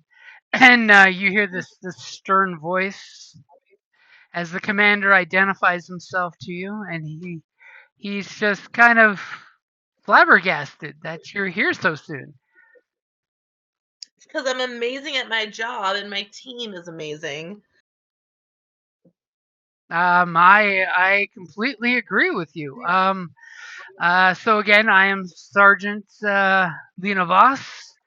How can we facilitate your unloading of the medical equipment? Not needed. All we need is an empty dock. My team and I were paid extra to ensure that we unloaded carefully for you. It's not something just to let some laborers or droids do. So if you just let me know which dock I'm landing in, we'll unload for you and be on our way. Okay, excellent. And you hear him cover the microphone and mumble like classic NASA movies, as he basically gives you the coordinates to the closest to the middle of the base landing pad. Please be advised there are anti-vehicle weapons in the area. I've advised my men not to have a weapons lock on your ship, but please no hostile actions. And they will cordon off the area so that your crew can unload. I'll meet you there shortly for inspection. Sounds perfect. Okay, and when we hang up, I look at my guys. I'm like, I want us to be gone before this commander shows up. Ooh. Okay, so you guys get the screen swipe of the ship's hull is still smoking. She ain't even letting that shit cool down. She's keeping her heels hot. Loading ramp comes down. I want each of you to tell me how you're expediting the unloading process, which means you can totally cherry pick good skills, and then roll to see if that in fact happens. If 3 of you succeed, you will totally beat his ass there. I will use use my athletics. That's a perfect do skill that. for hustling. For hustling, I have enhanced, so I get to add my force dice to the roll. And All right. I will take with my staff I can take 3 strain to add a white pip to the results. Oh, So I'll do guaranteed that. success practically. Let me find that right screen to do that one. So hopefully this will work. So athletics. So I have 3W next to it. So hopefully That it'll should show up. do the force dice for you. If you need to set the difficulty pool. It's all set. It's going to be the same difficulty for everybody. Just 3 purple because you're doing a hard thing to unload the ship this quickly. So Okay. looks like you have a failure and a threat, but 3 light side points. So I will use 2 light It side does points. look like you rolled 6 force dice. Is that right? Oh, I didn't. It should not. You had him added Yeah, I as had it well marked as off his. when I did my 4C. Okay, go. I'll let you go ahead and re-roll the whole thing. Okay. There you go. Okay. It's better. It's better than what you had. So that's 2 white pips because you have that. If you want to take that strain for an extra white pip. I'll take the strain for the white pip. Since we're in a hurry, I will use a light side point and take 2 more strain to add 2 more either successes or advantages to my roll Okay, to which you help gonna it go help for? us. So on yours, are successes better or advantages better? Normally advantages So do speed. advantages, I would take 3 advantage to give you an extra success, or you could use that as an upgrade to one of your teammates. Okay. So 1 success is all you need for it to count towards one of the 3. Okay. And then advantage you could pass over to your teammates because you're being super Herculean and grabbing it with extra might and using the force to reinforce your muscles. Cool. Then I'll use 1 to succeed, and then 2 for advantages to pass boost dice to the next players. Okay. So that's 1 success. Okay. As you guys see a couple soldiers looking at your ship and it's like, what are they doing? As y'all are getting out of the ship and your Herculean guy here is exhausting himself. I mean, that's a total of what? 5 strain? Yep. He is like bench pressing. He's carrying 1 unit by each handle instead of 2 people helping. Captain said unload. He's unloading. That's why he gets the medium dollars. Because we all get medium dollars. Wow. So who's Still going? haven't seen any for this run yet, so Captain's walking around with 200 credits in her pocket in and small 3,000 denominations. credits somewhere. Can give you guys a tip. All right. Who's next?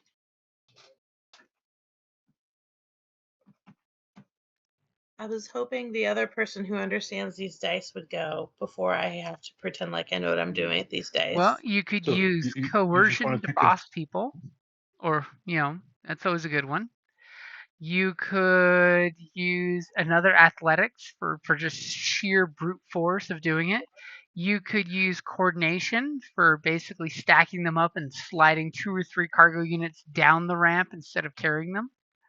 I was going to use a rolly cart. you could use negotiation to hire somebody or people to come help move them, or to rent a cart. Yeah, Well, I was hoping that we had a rolly cart, unfortunately, but I you don't do want not. anyone who's not us involved with this. You haven't stolen one yet.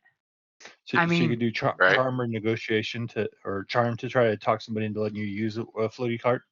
Then you can come back and unload, or true. Okay. any of the social I skills. like that. Yeah, I like that. You see another Can I soldier's carrying some gear with a little push cart, and you're just like fluttering your eyes. Can I borrow that can soldier? can I help her with that with negotiation? Well, I mean, if you want to negotiate, that would be something different because those 2 different skills. Oh, okay. Never mind then. I Never mean, mind. if you look at your character sheet and you see something that you have a lot of yellow dice with, that might be something you want to try. The only one I have yellow dice and cool, which I don't know what that is. Deception, perception, skullduggery, streetwise, and I have 1 yellow dice in vigilance. I So mean, deception, you could lie to the soldier and tell them that the base commanders said that we could use whatever supplies are needed to unload our ship ourselves yeah. I to kind of mean, get the cart. okay, maybe I do that. Okay, give me your deception check as you're basically pilfering things from the base here to use to speed up your maneuver. And you have a boost blue dice. Okay. And you have So a you crap ready for load of story points still. you guys? Is it okay if I use Don't just if you think you need them, use them. Okay, so I just hit the. Is it use light side that I hit? Yep. Yep. That's exactly right. Okay. And if you do Okay. that, Oh I'll my God, we only have 2 left. Oh no, I'm kidding. God, don't do that to me. And I've got the upgrade in your dice pool, so go ahead and roll when you're ready. There you go. So would you like to use that 3 advantage to upgrade someone's roll or get it to count as the 3rd and final success? Or would you like me to tell you something secret?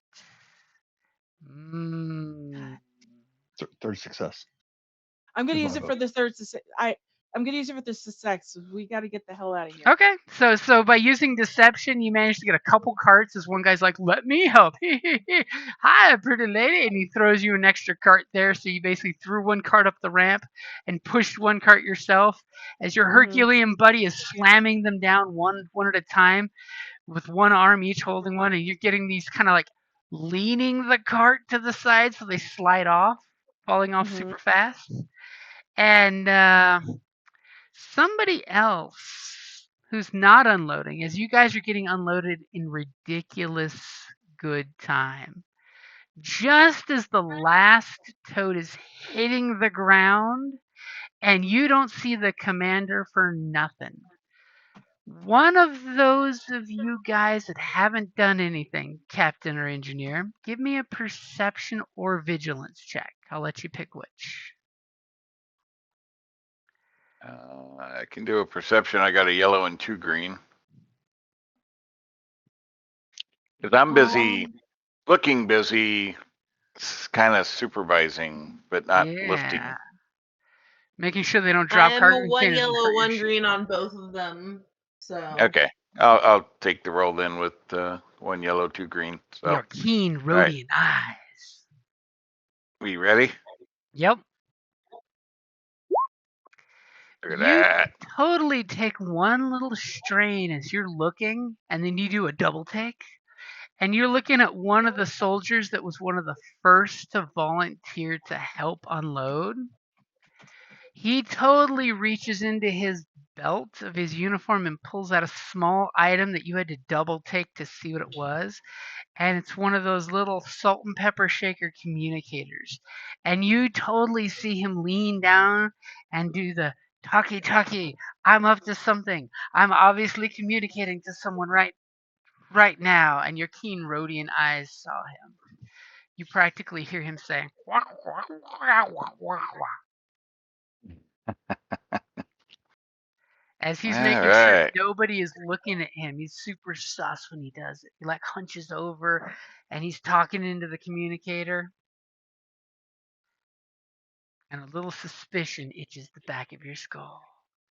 But the beauty Yep. is, your crew just finished unloading. Now the question is, the 2 hover lifts that you have, are you leaving them behind or are they getting shoved in the cargo hold? Well, as I noticed that, I glance over at the cap and I'm like, "Hey, Cap, I need to load up and go now." all right, let's load up and shut our doors and let's go, guys. Okay, now quick question. Captain, do you have the talent called Let's Ride? It'll be on your talents tab. On the combat. Let's see. Yeah, sorry.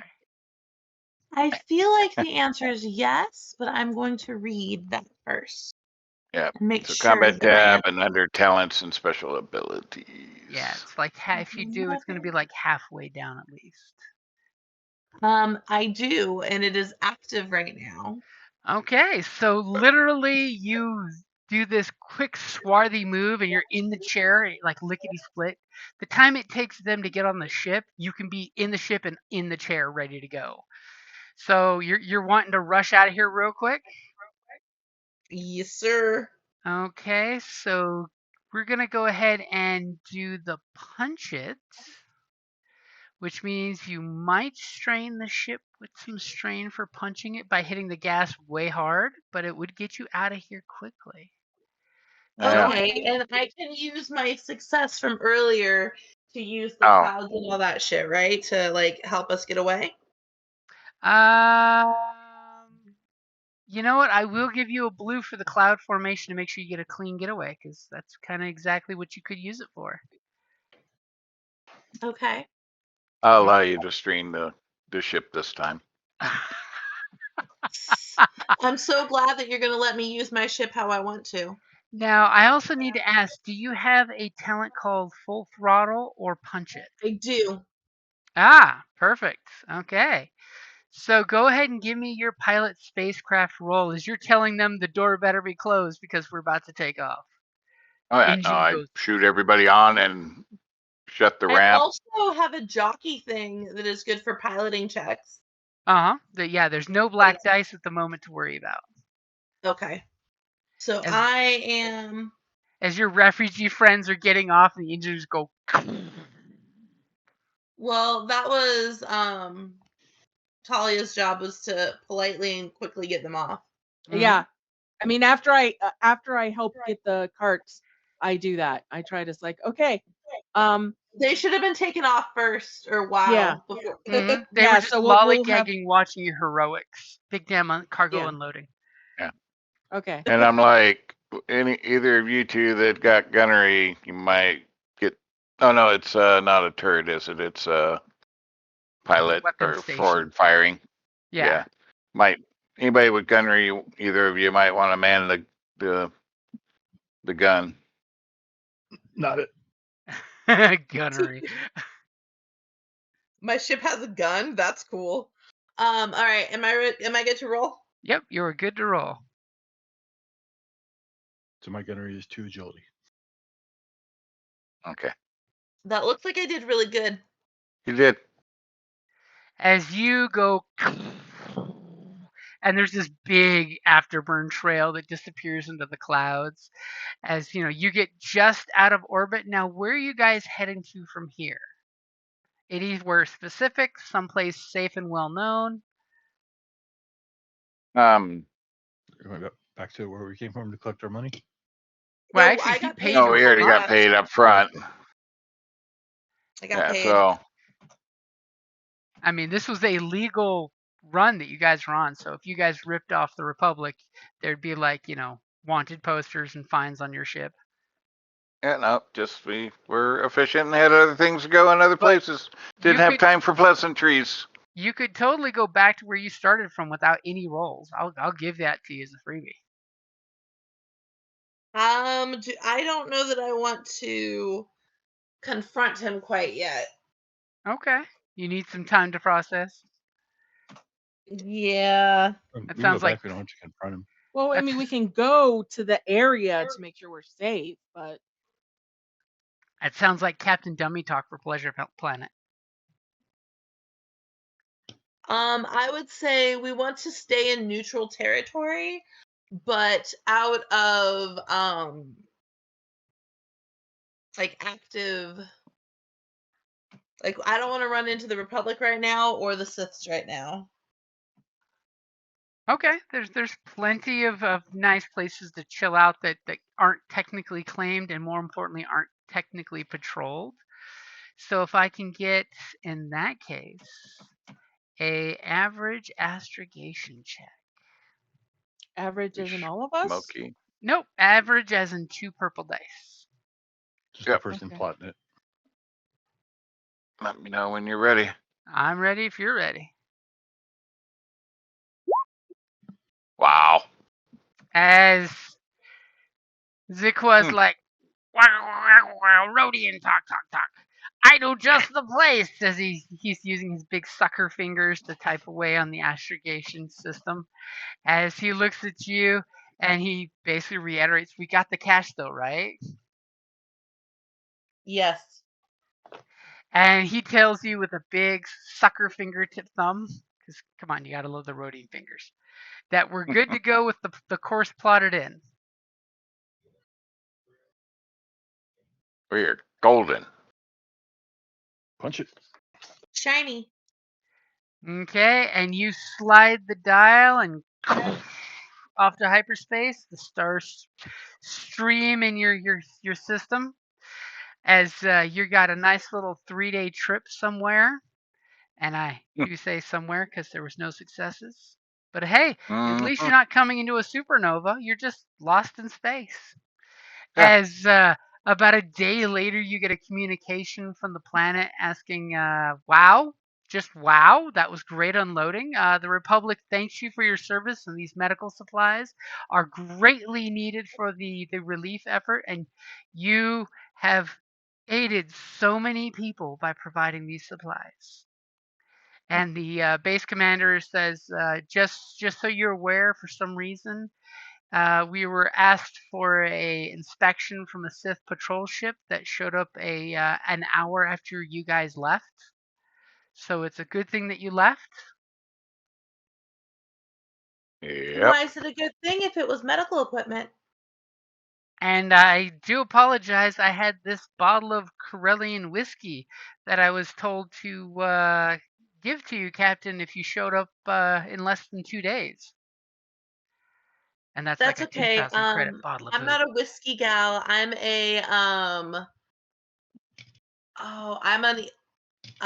an indoor vodka girl. But I Oh, appreciate the thought. that Bothan vodka, Many Bothans were lost in the making of that booze. As he basically thanks you for your service. If your ship ever needs repairs, you are more than welcome to come back to our little neck of the woods. And our mutual contact and friends said that if you do need him, you've got his frequency to reach out to him. And again, thank you for your service to the Republic. No problem, sir. I just remember that we are one of the good guys. And And you can drink my whiskey. he thanks you for that, and you hear this little hooray in the background in the communications room. And he just like shushes somebody in the microphone, but as he's cupping his mic, you totally hear him ask, have the sensors and communication systems been upgraded yet? So we can get more readings from inside the Sith Empire? Hmm. Dot, dot, dot. And I hear that. As our So mechanic hears it and thinks, holy shit, those were scanners and communications equipment. I'm gonna turn around once we're hung out. I'm gonna do a spinny in my chair and be like, "Cool, we just upgraded the cell towers for one of the sides in this war." Great. Fun As tech. long as you got paid for it. Yep, and then Mostly harmless. I am gonna pay everyone. Give me a second. Mostly harmless. No weapons were involved. I mean, you The managed to information avoid can also all be the worse than patrols weapons. like a boss. And Oh yeah. someone's keen vigilance and everybody's freaking sweat equity got you out of there before the spy, which I noticed nobody told the commander about, was able to report that you guys were there. Oh, I'm sure at some point I mentioned that. I mean, obviously I was like pretty adamant, like we need to get him out, get out of here now. So I would have told her why. That And yes, do there either was you or the your captain helper. shoot a message to the commander at the base that he's got a spy in his midst? Nope, Totally because I don't optional. know who the spy belongs to. For all I know, he could have been spying on us to the commander. Ooh, good point. Paranoia will keep you alive. Yep, that's above my pay grade. I just fixed the ship. That's up to her. All right, all y'all's got $775 from me. Oh, cool. Wow, a ship captain that actually pays. All right. Yay. All right, 700 and what? 75. Shoot, man, I'm like rich now. Where are my credits? Character info. Where are my credits? It's going to be on the very first tab, the one that's listed as character something something. Yeah, character info. Yeah, that's the one. Okay. And you'll And want then that tab because you also have 15 experience points. woot Because you woot. successfully completed the mission and the bonus objective, which was, don't get caught. Okay, I have to do some math here. Give me a second. Because I got my 100 as my finder's fee. Okay. Where do you put And how much did experience you give and us? credits? 775. Okay. All right. All I can hear is, Uh, woohoo, pizza on the captain.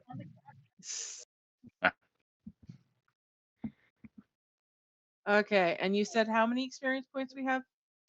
15 experience. I put it in the chat so it's easier for you to keep track. 15 experience points. You are currently lost in space, and you have the gratitude of the Republic. I figured it was safer that we didn't go somewhere specific, so it was all planned. Totally And meant to do it on purpose. yeah, Exactly. if you lose yourself in space, that means no one can track you. Right. We don't know where we are, then how in the hell are they gonna know? Wait, okay, you said we get 15 XP 15 XP. Yep. in the total, so add it to the total. So add it to whichever side's easier for you to keep track of. Yeah. 'Cause I know. Typically you put it on the right until you spend it, and then you total it to the left. Yeah, That's the way I do it. putting it on the available XP tab is the best because that way you know you've got 15 to spend. And then once you spend it on skills, talents, whatnot, then it goes over to the total XP section. Oh, okay. Because that just keeps track of how much experience you've spent over the years. Yeah. So like if you only use 10 of it or something and don't use the 5, you would leave the 5 over in the available. So when you get your next load of experience, you got that added to it. You may want to like bulk up to like, I need 30 to buy a talent tree I want. Right. So that's the easiest way to track it. Because you can use experience to the easiest way is to increase your skills, which is if it's a career skill, it's 5 times the new number of yellow dice you'll have. If it's a non-career, it's 5 times the number of yellow dice you'll have plus 5, because that's the penalty for being a non-career skill. Or you can use it to buy talents in your talent tree, which are usually pretty cool. Especially since I think all of you are a little bit down your talent tree, which means there's cool options coming up. Yep. Or you can spend a big chunk of change, which I don't think anybody's got that much change yet, to buy a whole new career. So, like, say you want to start learning Specialization. something different, or you want to learn another specialization in the same career you're currently in. Like, say, our gambler, who's a smuggler gambler, wants to go smuggler charmer to increase the charming skills, or smuggler scoundrel to get even better at lying. Hmm. How many I- careers does the average player have? Everybody has Usually, one career, but you can buy as many specializations as you would like, hmm and it just depends usually, on how long you play for. yeah, in most groups, if it's a big campaign, 2 or 3 is not unheard of. A campaign where people were around 1,300 experience, and I think the least was 5 specializations. Because it just basically means you're picking up more stuff as you go. Yep. Skills are Typically, and usually it's cheaper to if you stay within your career tree. Otherwise, if you go outside, it costs more. And Yeah. each time you go up one, it costs you more for the next one. Yeah, because you're diversifying too much, or just enough. Okay. And the skill tree. The Yeah, skill but tree. right now I have, like for myself, I have 2 specializations. Okay, I guess. Well, right now with the XP we got, it's not enough to worry about Yeah, upgrading, right? yeah. I would either hoard it, keep it so you build up a nice little nest egg, or put it into skills that you're going to be using all the time. That's usually the first couple sessions. The best bang for your buck is to put it in skills that you already use. So, like, if you Okay, want your well, 3rd yellow, that would be 15 points right there in one shot. my And 3 see, yellows is pretty ridiculous. I still am not understanding my complicated sheet, and so I'm not understanding leveling up right now. Okay. But It is also that's late. okay. I'll just We can talk about it later. that also is a really good idea too.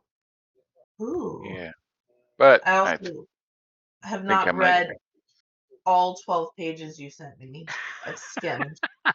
Yeah, well, you want to look at the talents and stuff, what they do. Like, I think I'm gonna spend my 15 on bad motivator talent, Ooh. which allows me once per game session, may take a uh, let's see, a bad motivator action, make a hard mechanics check to cause one targeted device to spontaneously fail. He pulls out a screw and the thing just falls to pieces. He doesn't even have to touch it. He's just like, man, that He- thing's in bad shape. He Oh, Yep. there it James goes. said it funny. He gets next At to these, R5 on the moisture farm and it just blows a motivator out. Yep. yeah, Though I love in the books, they've actually, went back and, backlogged it that R2 sabotaged him on the Jawa skiff. oh yeah, He so that made he got sure the picked. 2 of them would get picked. Yep. So yeah, it's like, yeah, that dude's badass rifle. Something jammed on it, broke. Darn. You pop out Yep. manga style out of the side of the panel and you pull out one piece, and then all of a sudden that pin held everything together. In one of the games I was playing, the person was a mechanic who had that talent. He got put into a fighting pit, and the guy he was going against had a vibro weapon, which had really high pierce to Yep. get through his soak. And he's like, I think there's something wrong with your sword. It fuses out, just turns into a regular sword. It's like, damn it. Exactly. You Yeah, son of a it's pretty bitch. handy. You broke my toy.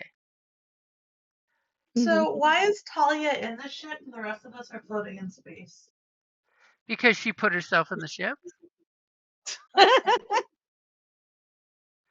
And We're just singing in the stars. this is where I'm going to totally ask the captain for something in advance. Even though you're lost in space currently, we're going to find out where you are next time. The job you're going to be doing next time, which one of the following cargoes do you want to carry? Okay. I'm going to put it in the chat here for you. There's 3 options that you can pick from. Ooh. Ooh. Yes, I totally We rolled random cargo. Each one will, of course, have its own problems. ancient artifacts. I want to fight ghosties. Okay, ancient artifacts. We'll find out. I'm going to flip some dice. We'll find out if they're Jedi, Sith, or other. That's my vote. Hopefully of it's us, other. all of a sudden, your ship's full of a bunch of holocrons talking all at once. And the delivery may not No. happen. No. Oh my God, even better. 2 weeks is the 9th, so it's Halloween season. Yes. The ship could It'll be be one haunted by Sith rag-heeled ghosts. staff. Oh my god, No. it'll be one rag-heeled staff that has like all the ghosties of all the bads ever, and that's why it costs so much to move it. I Alright, mean, cool, we cool. do have 2 Force users on the ship, so you definitely have mojo to attract things. Is it- What? I have Two to head Force out. users? Have a good night, guys. All right, Have a later, good one. Duncan. Night. Have a good night, guys. Everybody get some sleeps. Okay. Good night. Have a Why? good Good night. day. Bye, Alla. Later. Bye. Can I tell my secrets, Jim? Don't say Yeah. leave. It's like, huh. Alrighty. Well, I thought you guys hung up, damn it. Sorry, I'm busy drawing the different tiers of my Goblin Horde sticker sticker To which campaign. I have to say, Talia, what is your Patreon before you hang up? Well, I don't have it yet, but it's patreon.com/the art of Natalia. I just haven't published it yet. Okay. But yeah, right now I'm creating the tiers, and as I create each one, I'm making like a little image for the cover image. And Nice. so far I got let's see here. So I have Van Gobbo, which is like the, give me money and support me one. And it's got a little goblin holding a little flag, like a little fan flag. The second one is Gobbo Private, and it's this one with a cracked tea cup on his head holding a branch. And that's like the first level of the sticker club. I'm currently working on Gobbo First Class, and I have a little goblin in overalls saluting with a teapot on its head. So I'm just gonna kind of keep going through each one and adding a little different type of Gobbo. And then higher tiers, I'm probably gonna add like, once I don't know, once every couple months you get a sticker book. See, I'm a big Cool. fan of that one. So that way, you can put all your stickers in it. Aw, that's gonna be cool. Yeah, I'm just kind of taking it a little slow, trying to build up each of the things. So at least I got everything resolved in my head. Well, I But, give nothing but the good mojo for you. yay! And the Halloween one-shot games, the polls are almost closed. They're closing tomorrow. So we'll find out what the first 10 or 12 days are going to be one-shot game-wise. Well, I think I voted for one. I'm like 95% sure I did.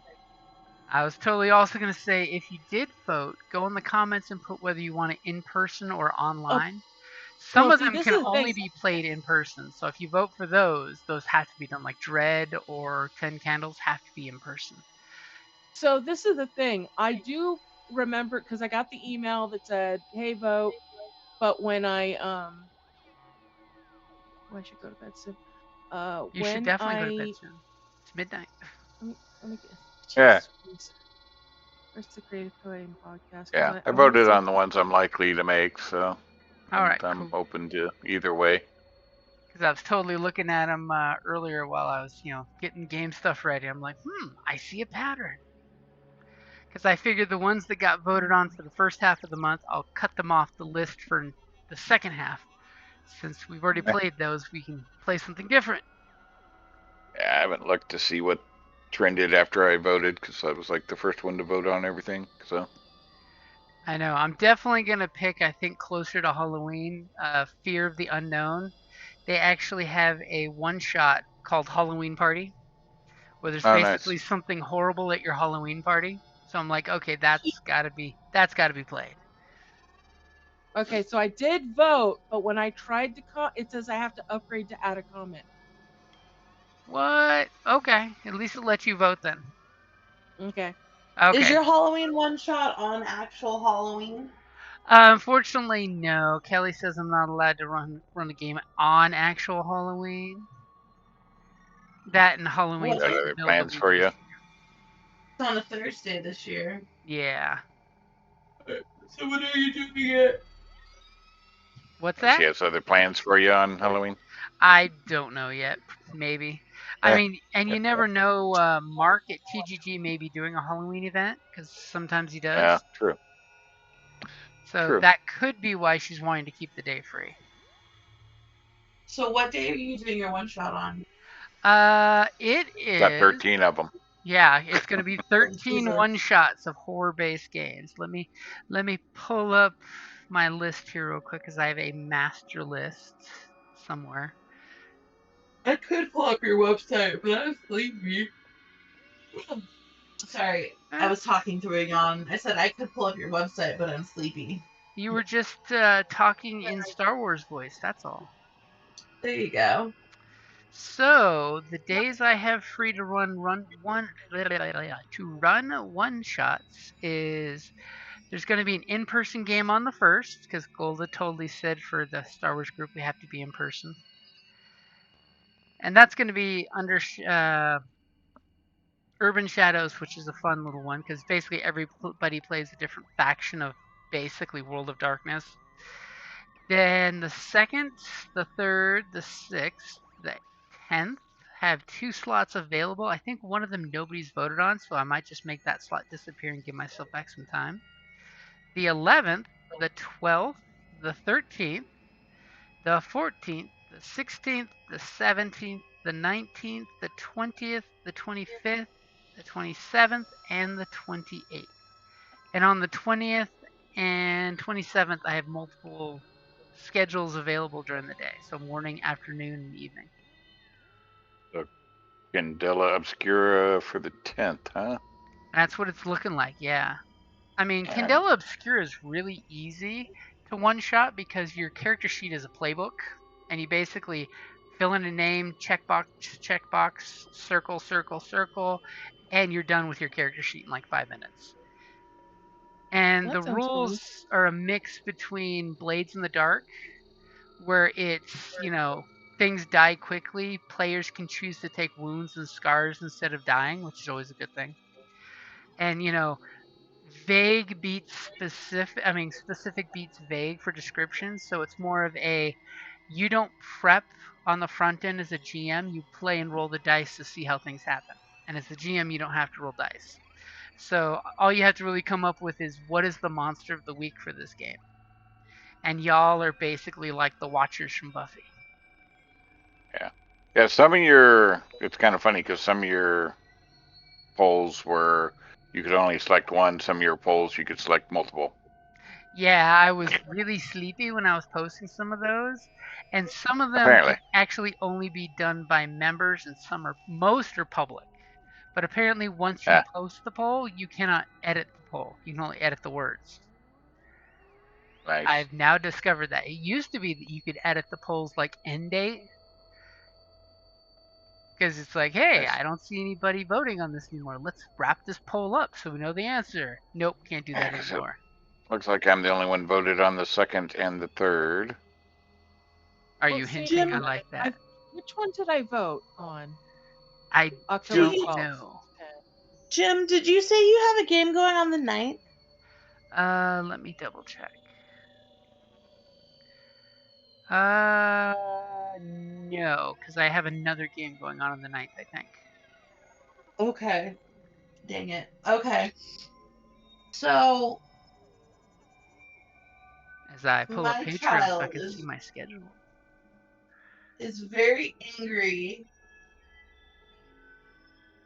that we are playing without him and there's no chance of him playing during this game, actually. But he's on spring break the 6th, or this, well, I'm out of town the 2nd, but the 6th through the 14th. he's on spring break. So maybe if there's a kid-friendly game that we can jump into. Let me check real quick because I was just working on my October schedule. And actually, I think it would be not that Wednesday or Thursday. Actually, so 6, 7, 8, 11, 12, 13, 14. Okay, shoot me a message and I'll see what we can do. Okay. I still think that's lame. He can't game when he's over at the other place. Well, okay. We play until midnight. He has school tomorrow. But Whatever. what sucks is, so it doesn't suck, but so he has 2 weeks of fall break, and that's the second week he's going to be home most of it. The following week he's home that entire week, but he's back in school. Because then I was like, oh, we could do a Wednesday, but it's not the right Wednesday for him to be home all week. I mean, we can always do just a one-shot at the very least. So that way he gets some game fix in. Right. Well, but if he has to be way too early for it to be functional, I think. Okay. Well, shoot me a message. We'll talk about it during daylight hours when we're all, awake and able to look at calendars. Okay. All right. Yeah. Okay. Well, you guys have a good night. I will Yep. talk Y'all to have a good one. later. You too. Good night, guys. Bye. Bye. Bye.